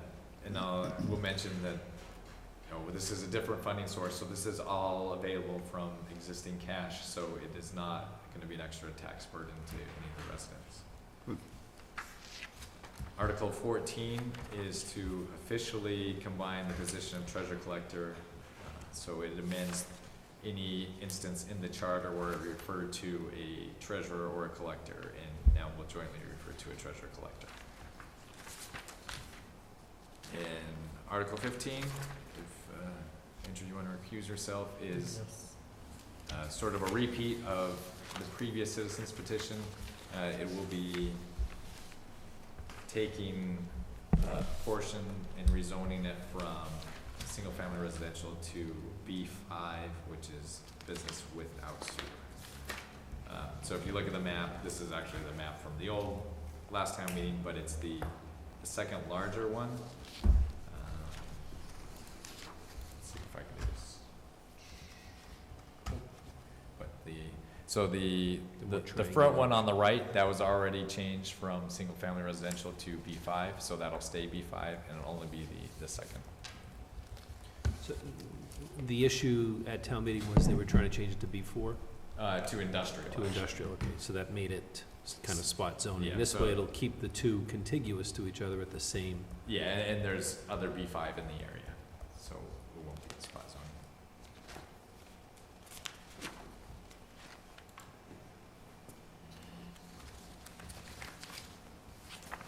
So what I will need is you to sign the warrant, and also to make your recommendations on each of the articles. And I would recommend approving all of them, except for the citizens petition, which you can refer to sponsor. So moved, Mr. Chairman. Items 1 through 14 would approve, and number 15 refer to sponsor. Am I correct? Yep. Okay. So moved, the second rather. you want to do this in, Yeah, for Andrew's sake, if we can? Yeah, if we can do Articles 1 through 14 Right. first, and then I'll have you do the Okay, voting on fine. Article 15 separate. So I'll second the 1 to 14 that Mr. Miller knows. So we have a motion and a second to, for Selectmen to recommend approval for Articles 1 through 14. Is there any discussion? Hearing no discussion, Jen, will you pull the board? Selectman Miller? Yes. Selectman Bork? Yes. Selectman Becker? Yes. Chairman Jolda? Yes. In Article 15, I'll entertain a motion to recommend, or just to So moved. defer to citizens petition. And second. Jen, any other discussion? Jen, could you poll, please? Selectman Miller? Yes. Selectman Bork? Yes. Selectman Becker? Yes. So, real quick, I noticed Tim came in. Tim, did you want to add anything to the discussion? I don't know when you came in. Yeah, it was fine. Okay. It's been here for 3 hours. It feels like 3 hours.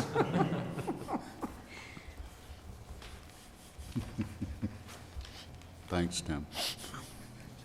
Next item on the agenda is discussion with the town administrator about the option of transitioning to paperless agendas and packets and the use of iPads and tablets for future meetings. Somebody had sent in this request. So I know there was an effort in the past to do this. When I worked in Grafton, we did it, and basically we just put it all into a PDF that was hyperlinked. That way, if you were on an iPad, you could just click on the agenda item, and it would take you directly to that area in the packet where you just swipe through. So that is easier for our office because we just scan it and put it in one PDF, and you can use it, look at it electronically.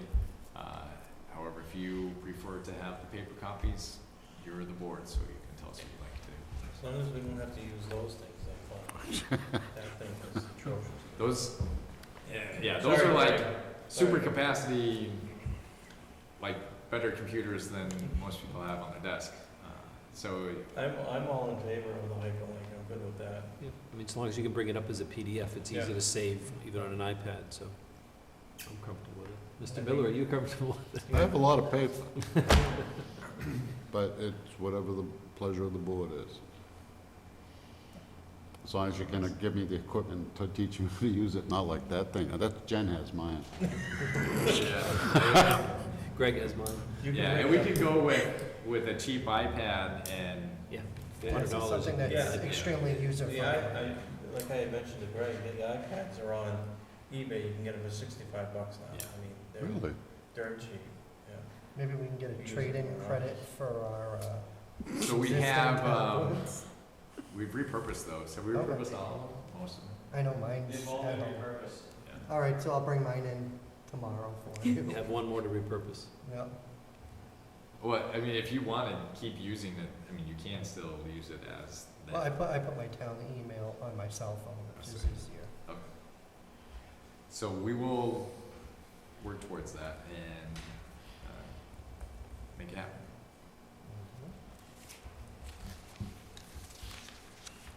Next item on the agenda is review and vote on the proposed 2018-2019 utility billing schedule.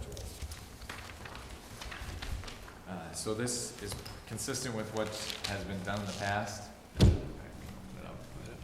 Yeah, so it would be a bill date of this May would be due in June with abatements by July 2018, July 30th. Do you want me to read through these?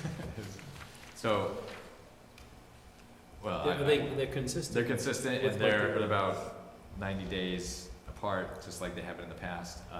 Actually, when Greg and I met to discuss this, we said, I don't really think the board actually needs to approve these. I think it's just been something that's been done in the past. So if the board's good with this, we'll move forward with this for this year, and in the future, we'll have the water and sewer commissioners set this. So you don't. You don't need a vote. You don't need a vote then. As long as you're okay with it. I mean, yeah, I don't think I need a vote at all. But we'll implement this unless you have any Is there any questions or comments from the board? All right. Hearing no questions or comments, we'll move on. Next item is discuss the issues raised at the annual town meeting on May 14th pertaining to the operation of the marina. Thought he was running away. Sorry. That's You That's thought you were all right. leaving the meeting. Like we Well, brought up the meeting. Carol's here, I Yeah. can go. Yes, I missed that meeting, so. Yeah, so, yeah, at the town meeting, it was brought up, that we should have more of a broad approach to how we handle the beach, and, the marina's part of that beach. My thought process is we're currently going through an open space recreation plan study. We can have the consultants that are working on that, address the marina specifically in that process. So they can hold a stakeholders meeting with, perhaps the lake association, anyone else that might have a strong preference on what happens at the beach. And then we can also hold a public meeting where people can come in, voice their opinions, and then they can include their findings and their recommendations in their final report. If that makes sense to everyone, we'll go forward with that. Yeah, that would make sense because I believe as you were explaining to me, in order to do any type of grants, we would need a overall plan from the Open Space and Recreation Committee anyways. Yeah, and, we received a grant to pay for the consultant to do it, so it's already in the works anyway, might as well have them do some of this work for us. Absolutely. Would it be, through the chair, sorry, our intent to have this come back at the October meeting? I'm sorry, the issue with regards to having a 5-year versus a 3-year contract. That Would we have enough time? Well, I think that just makes a difference in how the contract with the vendor is written, really. The state approval is so far down the road. We haven't even had the first step approved yet, that this is just, what comes first, the chicken or the egg? Do you get the vendor to do the marina, or do you get the state approval in doing the marina in the first place? You said you were going to ask Doug, not me, these questions. I haven't been looking at you, but ask. You did very well. The plan was supposed to be done this summer, so it is possible that we could come back in October. And we don't have to extend it to 5 years either. We can stick with 3 years and make it work. But there need to be some initial investment on the town side if we were to do that. Well, I think too, it depends upon how many boat slips we have. If we start at 30 or 40 and then only end up desiring 50 for a few years and see how it goes, that's one option we could have. But I think there were a lot of good questions raised at town meeting, and I think all those have to be addressed. The concern would be, in order to get something done, assuming the state can come through with their approval process, would be to make sure we had something for the spring. Because, this is being done to raise some money, to make improvements and have a better beach. And I just would hate to see it delayed another year. That's why I was wondering if October made sense. Because I think if we wait until the Springtown meeting, we're gonna miss another season. A whole nother year. No, that is true. Yeah. So we could do that. Then I think we have to light a fire, and we can't light a fire under the state, but we can do what we can do on our part. Right. Yeah. that So is have as it- much of our due diligence Right. up front. So whenever the permit is actually finished, we're actually ready to move forward. Yeah, we could do it subject to, obviously, the state Yeah. approving it. That Yeah, is this- an unbelievable process. Very bureaucratic. Yes. Well, no, and I think that it's important, it's a huge resource for the town, so, the state's gonna be, I'm sure, concerned about gas spillage and Right. whatnot, and access to the docks, so it's, Yes. All right. So, is there any other questions regarding the marina, the beach? If not, we'll move on to the next item, which is discussion on the Memorial Beach Pavilion fundraising efforts with Carol Marshall. Well, so far, we are up to $7,945 with a few more pledges that haven't come in yet. But I'm feeling like we're going to make it. We're getting close. We have to raise $14,000 total. I did email you just a few minutes ago the video. I don't know if Oh, you okay, want that's what I'm trying to pull up. to Good. see. It should be top of your email list. The video campaign that we did came out very nicely, I thought. Met with the Webster boaters last week, Boaters of Webster, and they were very generous with a donation for us. And a lot of individuals have stepped up with a few dollars or a lot of dollars, and we're plugging along. We're plugging along. Does anybody have any questions on the actual pavilion itself? And through the chair, the two questions that I keep getting asked is, one, where's it going to be located? Yep. And then two, there was an anonymous donor who agreed to step up for matching up to 5,000. Up to 5,000. Does the 7,000 include that? It does. It does, does. Yes, that includes their match. And is that match still available through a certain period of time? Until June 15th, and then they close out their match. In which case, I'm going to challenge my fellow selectmen that my wife and I will agree to match 100% of what, so we can get 100%, would love to see 100% inclusion of all selectmen, but we will match 100% of what the other four selectmen put in, up to $2,500, so. Get out your checkbook, they already did it. That's okay. If you did it already, Very that's great. nice, very nice, And thank you. the goal would be to get it in by June 15th. so we can June take advantage 30th of is the other absolute, person yes, who remained exactly, anonymous. Exactly. As far as the location of the pavilion, the spot that I am looking at is when you walk into the beach, to the left of the beach house, before you reach the beach area, that grassy spot. We're close enough to the electric box there where we can easily get electric in the pavilion so that it can be used in the evenings.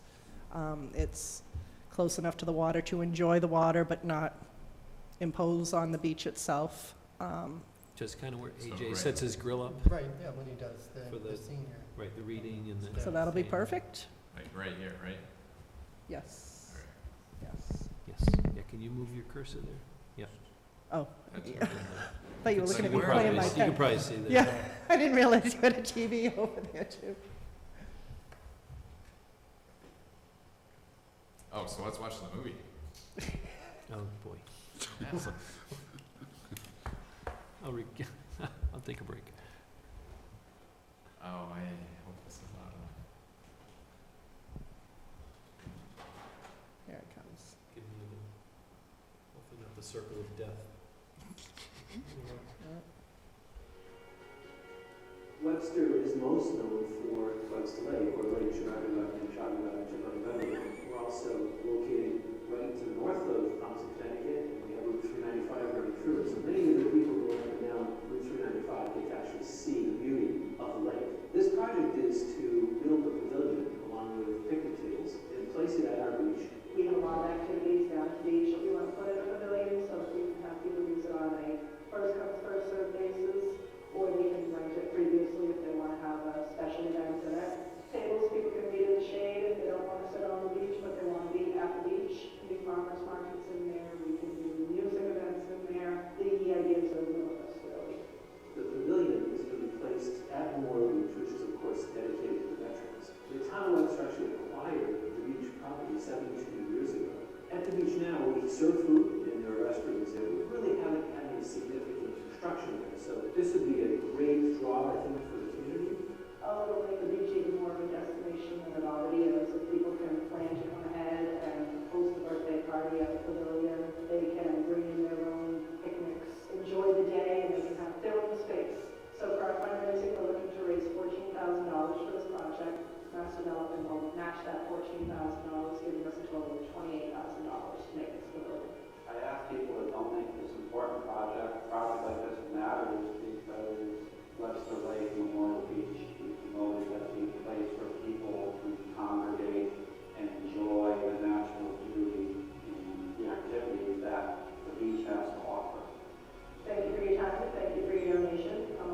once we get the funding, I expect you to be out there with a shovel. And I'll I- waive the permit on it, too. Yeah. Yes. We'll waive the fee to ourselves. And I know I had asked Carol the other night when I met with her as part of the voters of Webster, once the town does get the grant, are we limited to the size, or if we say, can we increase the size of the pavilion if we get the 28,000 and residents say, we want to make it bigger, is that possible? Once we put it out to bid, we can, whatever we can get for our money, we can get for our money. I did a broad-based quote with a couple of different avenues on a pavilion to come up with the $28,000. But once it actually goes out to bid, and we are, at that point, once we get our goal, we are able to take in-kind donations and have that come off the top, so that we can, we'll have a committee get together to do some planning on what everybody wants and what we can get for the 28,000, and then we'll get it out there. I know I personally had a local vendor who approached me and was asking about, they do metal roofing, Yep. and they'd like to do a metal roof on the pavilion for us Mhm. down at the beach. I know with the voters of Webster, after you had left our meeting, we had Well, Joanne and I had talked about that previously, so I was aware of the metal roof, and that's a great idea, because down at the lake, it would, cut down on maintenance. yes, yep. Mhm. Especially if the metal roof was being donated. Yeah. I don't know if it is or isn't. I don't, did he say donated though? You'd have to reach out to him Yeah. and double check, but I know he'd like to offer his services to do the roof. No, that would be fantastic. Yeah. So, That's great. Any other questions or comments from the board? Want to watch some more movies? Not that one again. So, moving on with the agenda, we have a discussion on whether or not to allow leashed dogs on the bridge walking track only at the beach. Yeah, Mr. Chairman, I brought that up. Several citizens had contacted me that they were concerned about, now that we allow dogs on the oval walking track, you know, a lot of people were afraid of dogs, even though they were leashed. And, you know, so the question came up, we kind of have two walking tracks. Mhm. Would it make sense then if we don't allow dogs now on the, I'll call it the oval track, and instead allow them specifically on, let's call it the bridge yeah. track? That's the reason I was bringing it up, because there are people who are concerned, even though they're leashed. You know, there's some big dogs. No, and- there are people that don't like or are afraid of dogs, and Yeah. that's a valid argument. Question is, are we likely to find people on the bridge walking track that are in the same position, that they're afraid of dogs? Yeah, and to me, I would say you now have a dog-free track Mhm. that you can walk on. If you are concerned, then just go to the, you know, go to the oval one. And it's hard to please everybody. It is. And I understand It that. is, But yes. to allow dogs on both, you know, would make those several people concerned that they couldn't walk on any. And one of them actually said that they're not walking on it, using it anymore. So Oh. I hate to cause extra trouble, because I think I even brought up we should allow dogs on there. But, you know, I guess we're just, you know, moving and adjusting and learning Yeah. as we do things. No, we can, absolutely, I mean, I don't see any reason why we can't change it to having it just at the one track and leaving the front track for people only. We'll have to move the dog waste dispenser. And that Get looks my- so nice I can- right I there. can get my screw gun, and I'm sure Kenny can take care of it. Empty the bag while you're there. We'll let you tell Kenny. You know that thing you just put up? I know. That I asked for. We're gonna give him your number. If- But yeah, I don't see a problem with that. And actually, it might get that other track a little bit more used, if people go there. So many people don't even know that it's Well, there. there's a lot more trees to smell if you're a dog. I'm telling you. I like that track better myself, quite frankly. Only It's- thing I'm thinking about is like logistic-wise, right now, if you go in to use the oval walking track, you can park up front there and not have to drive past the beach gate.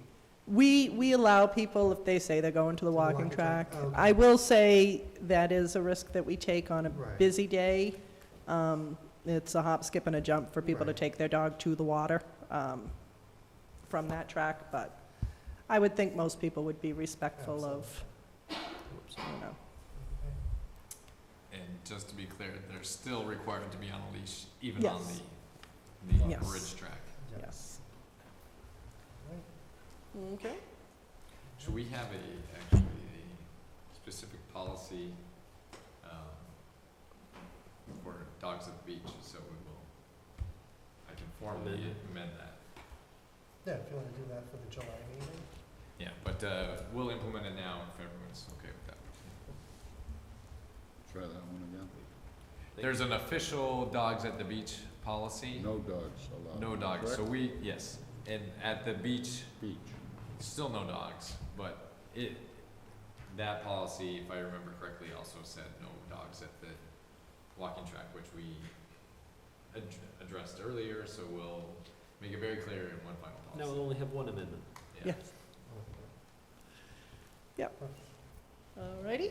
Thank you so much. You're welcome. Thank you, gentlemen. Next item on the agenda is review and vote to sign the purchase and sales agreement for the former school administration building located at 41 East Main Street. So in the packet was a purchase and sale agreement, developed by our attorney, to sell the property to Webster First Credit Union in the amount of $375,000. They have given us the deposit. In the packet is the signatures for the original as well as the deed, which will need to be signed. They were the highest bidder when we put it out for proposals, so are there any questions? So moved. Second. All right, we have a motion and a second to approve the signing of the purchase and sales agreement to the former school administration building. Is there any discussion? Hearing no discussion, Jen, will you call the board? Selectman Milner? Yes. Selectman Bork? Yes. Selectman Becker? Yes. Chairman Jolda? Yes. All right, next item is the acceptance of the resignation letter from Donald Mallow from the Zoning Board of Appeals. So moved with regrets. Second. All right, we have a motion and a second to accept the resignation of Donald Mallow from the Zoning Board of Appeals. Is there any discussion? Hearing no discussion, Jen, will you call the board? Selectman Miller? Yes. Selectman Bork? Yes. Selectman Becker? Yes. Chairman Jolda? Yes. Next item is accept a resignation letter from Nicholas Adamopoulos from the Finance Committee as the Selectmen's appointee. So moved with regrets. Second. All right, we have a motion and a second Is he elected now? to accept the resignation of Nicholas He was Adamopoulos. appointed. Is there any discussion? Just to clarify, he was Was- elected. He was Oh. elected, yeah. That's Oh, why I but- said when you said. Oh, yeah, 'cause he He's has. still on it. Oh, Okay. okay. Yeah. Well, don't pick on me. I'm Well, not that just married. opens a spot that Matt fit will fill. We had another spot open, but yes. Oh, okay, all right. So he's gonna remain. He will remain Never on the mind. finance committee as As an- elected member now, Okay. rather than board of selectmen. Okay, because he was previously on appointed. Okay. I think the board of selectmen still has one That was, yeah. appointment available if anyone watching wants to join the ranks. Right, any other Anyone dis- out there? is It's a there long meeting. any other discussion? If not, hearing no discussion, Jen, will you call the board? Selectman Miller? Yes. Selectman Bork? Yes. Selectman Becker? Yes. Chairman Jolda? Yes. And With regrets. I'll ask the vice chairman to take over for the next item on the agenda, as I'm gonna recuse myself, as I'm co-chair of the parish council for St. Joseph facility. Sure. Well, we received a letter from Monsignor with regards to multiple applications for one day, so I guess we can take these one at a time, or do you have a preference? I don't, I think you can approve them 3 one-day ones altogether. I'll just read off what St. Joe's is looking to do for the dates.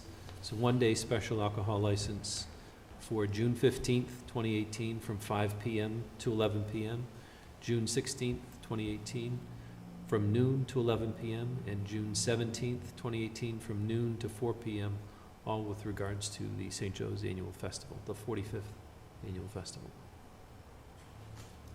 So moved. Second. Any further discussion? Jen, would you poll the board, please? Selectman Miller? Yes. Selectman Bork? Yes. Selectman Becker? Yes. Next item on the agenda is the town administrator's report. Be here till Tuesday. Okay, I will make this quick. We covered a lot of stuff already today, Yes, we so. did. Thank you for anyone and everyone that participated in the Memorial Day festivities. The weather was okay, so I appreciate that happening. We were supposed to have a cookout today for Town Hall, but it was postponed, so you're all welcome to join us next Monday at noon. Just a reminder to everyone that we have the special town meeting on June 25th, and the fireworks are Saturday, June 30th. As you're aware, there was the unfortunate drowning at the near the lakeside boat ramp. We have requested that the Department of Fish and Game look into the area, see if there's anything they can do to make it safer, whether that's swimming buoys or something like that, but just see what can be done. We'll also kind of push a little bit to see if there's anything they can do to make the parking situation a little better for the neighborhood. We are in the process of hiring a vendor to run an assessment center for the chief of police. We put out a request for proposals. We got 3 firms, all highly qualified. We had actually separate 3 other town administrators review the proposals. They all came back with public safety consultants as the top recommender. We met with him last week, and we'll be moving forward to hold that assessment center later this summer. We discussed the marina.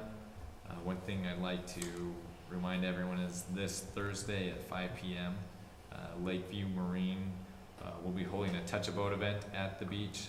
There's also a lot of other organizations that will be there, the fire and police departments, the Coast Guard, the Buck Ski Club, Boys and Girls Club, Boy Scouts, Kiwanis, Last Green Valley, the Webster Lake Association and Kiwanis will all be taking part. So it'll be a good opportunity, especially for people who may not have a boat, to be able to come, get close to the water and see some of these boats. And National Night Out is August 7th. Also today we settled with the dispatch union, so we will be taking a collective bargaining agreement to the board of directors of the dispatch center, hopefully for approval on next week. We approved the budget transfers that we had a mistake on. The fire truck we covered. We also talked about the marijuana host agreement. Tomorrow morning, the Webster Dudley Business Alliance is going to be holding a meeting that several of us will be attending. Carol put on a business brunch on May 22nd. She invited 50 vendors. We got, I think, 4 or 5, but we'll be going through the list of people that own businesses in town to encourage them to come out and meet with us. And, hopefully we can find ways to synergize and help each other. We had the great ribbon cutting ceremony at McDonald's. It was a fun event. One of the great things, the owners donated, was it $1,000 to the Plus the Backpack Brigade. So they actually lost one of their major funding sources, so this was a great boon for them. It's going to help them continue to put their program forward. If anyone knows of any other opportunities of grants or other ways for them to continue the work that they do, let us know and we can pass the word along. Thank you for adopting the Economic Development Fund guidelines. Mark especially thanks you. Nuisance properties, they have been very active with the proposed bylaws. It'll make it even easier for us to pursue those and have a standard set bylaw that we can refer to and implement. We're working on some things with Main Street, the mural, we got a lift, so that will bring down the costs for that, work out nice. We've already had quite a bit of interest in the Economic Development Fund, and we'll be doing things to decorate seasonally, and we'll reach out to the new property owners that bought Nancy Healy's properties and work with them to try to meet their goals and help them to improve downtown as well. We talked about water and how we're adding another $122,000 for cleaning and relining. Library construction, the contractor actually says he still thinks he can get it done in July. Our project manager says there's no way. It's gonna be in August, and probably right in the middle of some of the summer programming that the library does, so we don't really wanna close the library down for 2 weeks during their busiest time of the year. So we'll wait till their summer program ends. We'll close for a week, maybe a little longer, to get all the books moved over, and then we'll have a soft opening in September and a grand opening near the end of September. We met with DEP regarding the landfill. I don't want to get anyone's hopes up, but they said when they were doing some of the research that the area that they thought was not capped may have been capped with not a clay cap, which is typical, but some other kind of soil cap. So we were going to go out there and dig some more test pits. Hopefully it comes back that the whatever's there will suffice as the cap, and we won't have to do any major excavation of refuse. We're working on all the charter changes, implementing those. We're still looking for people interested to be on the Board of Health and the Water Sewer Commissioners. The street lights, we selected the fixture, and we have now selected the installer, Daigle Electric, which has done a lot of these LED streetlight conversions in Massachusetts. Our land use council is retiring, so we hired someone new. We're going through the process of updating him on all the existing issues. And cover the other 2 items, and we will make sure all the guides are available for town meeting on our website. If there's other things that the board is aware that we've been trying to use social media more. If there are things that you think that we should address on social media, please contact me and we can put a response on there. I think it will do a good job of eliminating rumors and putting correct information out there. Motion to accept. So, second. So we have a motion to, and a second to accept the With regret. town administrator's report. Is there any discussion? Hearing no discussion, generally the board? Selectman Miller? Yes. Selectman Bork? Yes. Selectman Becker? Yes. Chairman Jolda? Yes.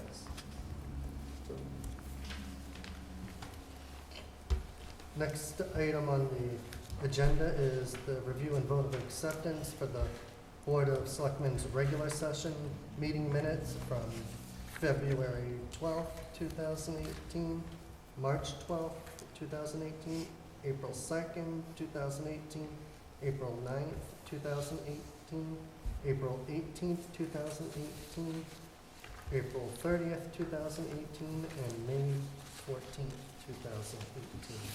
So moved. So a lot of meetings in Every day? I'll second, but I do have a couple of. Sure. Yeah, so do I. Absolutely. I have a question. So, one of these meetings I was not at, if we've read the minutes, can we still vote, or do we just abstain? Or do you want me to, Because we're doing it all at one lump sum.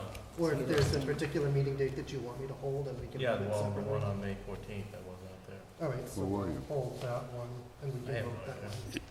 one. Yeah, Mr. Chairman, I actually have comments on the regular one on 3 of just minor things on the minutes. You want me just, April 9th would be the first one Okay. of the regular minutes. All right, so May 12th, I was not there. You were On the around. second page, Jen. That third line. You have it there. Which date The was that? 108, this is April 9th, Okay, regular. thank you. Page 2, the third line, just the 118 should be 18. Although it seems like Waterfront Barracks has been around for that long. Okay. That was the only change on that one. Andrew, it might be, just for discussion, it might be just easier if we just did them. To vote on them individually? All right, Not a problem. So, I'll amend my motion. okay. Sorry. That's okay. So It the would have worked, first- if we didn't have any cha- it would have worked if we didn't have any changes. Yeah. So the first one we'll do is the meeting minutes from February 12th. So moved, 2018. Mr. Chairman. Second. So motion and second to approve the regular session meeting minutes from Monday, February 12th, 2018. All right, is there any discussion? Hearing no discussion, Jen, will you pull the board? Selectman Miller? Yes. Selectman Bork? Yes. Selectman Becker? Yes. Chairman Jolda? Yes.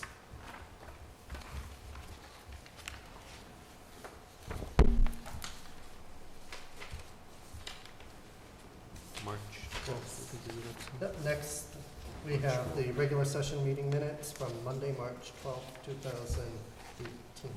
So moved. Second, but just with one Mhm. small change on page 4. Okay. Jen, you do a terrific job. I was a minute taker for over 20 years at work, so I know what you go through. Just a small item at the very bottom, the appointment of the town accountant. That first line under there, on the right, it says town account. Sorry to be so picky. Oh. Town accountant. Okay. Got two jobs. All right, so you have a motion and a second to approve the regular session meeting minutes from March 12th, 2018 with the correction. Is there any other discussion? Hearing no other discussion, Jen, will you pull the board? Selectman Miller? Yes. Selectman Bork? Abstain. Selectman Becker? Yes. Chairman Jolda? Yes. Next item on the agenda is the approval of the regular session meeting minutes from Monday, April 2nd, 2018. So moved, Mr. Chairman. Second. We have a motion and a second to approve the regular session meeting minutes from Monday, April 2nd, 2018. Is there any discussion? Hearing no discussion, Jen, will you pull the board? Selectman Miller? Yes. Selectman Bork? Yes. Selectman Becker? Yes. Chairman Jolda? I will abstain as I was not present at that meeting. Next, we have the regular session meeting minutes from Monday, April 9th, 2018. So moved, Mr. Chairman. Second. And we That did with already the make that one modification, change. yeah. So we have a motion and a second to approve the regular session meeting minutes from Monday, April 9th, 2018. And it was with the correction. Correct, number 18. All right, any discussion? Hearing no further discussion, Jen, will you pull the board? Selectman Miller? Yes. Selectman Bork? Yes. Selectman Becker? Yes. Chairman Jolda? Yes. Next, we have the regular session meeting minutes from Monday, April 18th, 2018. So moved. Second. We have a motion and a second to approve the regular session meeting minutes from Monday, April 18th, 2018. Is there any discussion? Just on the very third line of the first page, it was a Wednesday. It was- As I looked at the calendar, it was a Wednesday. not Yeah, a that was Monday. a Wednesday meeting. Oh, yes, that's right, that was an odd night. Right, so we have a motion and second to approve the meeting minutes with that correction. Is there any other discussion? Hearing no other discussion, Jen, will you pull the board? Selectman Miller? Yes. Selectman Bork? Yes. Selectman Becker? Yes. Chairman Jolda? Next item, we have the regular session meeting minutes from Monday, April 30th, 2018. So moved. Second. So we have a motion and a second to approve the regular session meeting minutes from Monday, April 30th, 2018. Is there any other discussion? Sorry. So page 2, Yes. the motion, we need to, on the second line of that motion, it was only for water, where it says the water and sewer rates. So we have to eliminate the words "and sewer." So the motion to approve the regular session meeting minutes from Monday, April 30th with a second as corrected, with the correction. Is there any other discussion? Hearing no other discussion, Jen, will you pull the board? Selectman Miller? Yes. Selectman Bork? Yes. Selectman Becker? Yes. Chairman Jolda? Yes. Next item, we have the regular session meeting minutes from Monday, May 14th. So moved. You can't vote, you weren't here. You were put on a position, weren't you? Second. We have a motion and a second to approve the regular session meeting minutes from Monday, May 14th, 2018. Is there any discussion? Hearing no discussion, Jen, will you pull the board? Selectman Miller? Yes. Selectman Bork? Abstain. Selectman Becker? Yes. Chairman Jolda? Yes. Next item, we have approval for release the executive session meeting minutes from Monday, February 12th, 2018. So moved. Second? Right, we have a motion and a second to approve the executive session meeting minutes from Monday, February 12th, 2018 for release. Is there any discussion? Hearing no discussion, Jen, will you pull the board? Selectman Miller? Yes. Selectman Bork? Abstain. Selectman Becker? Yes. Chairman Jolda? Yes.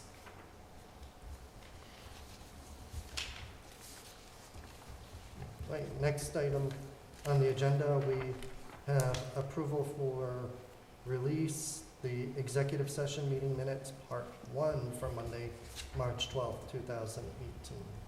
Move approval. Second? We have a motion and a second to approve the release of executive session meeting minutes, part 1 for Monday, March 12th, 2018. Is there any discussion? Hearing no discussion, Jen, will you pull the board? Selectman Miller? Yes. Selectman Bork? Abstain. I'm sorry, Selectman Becker? Yes. Chairman Jolda? Yes. Next item is the approval and release of executive session meeting minutes, part 2 for Monday, March 12th, 2018. Motion approval. Second?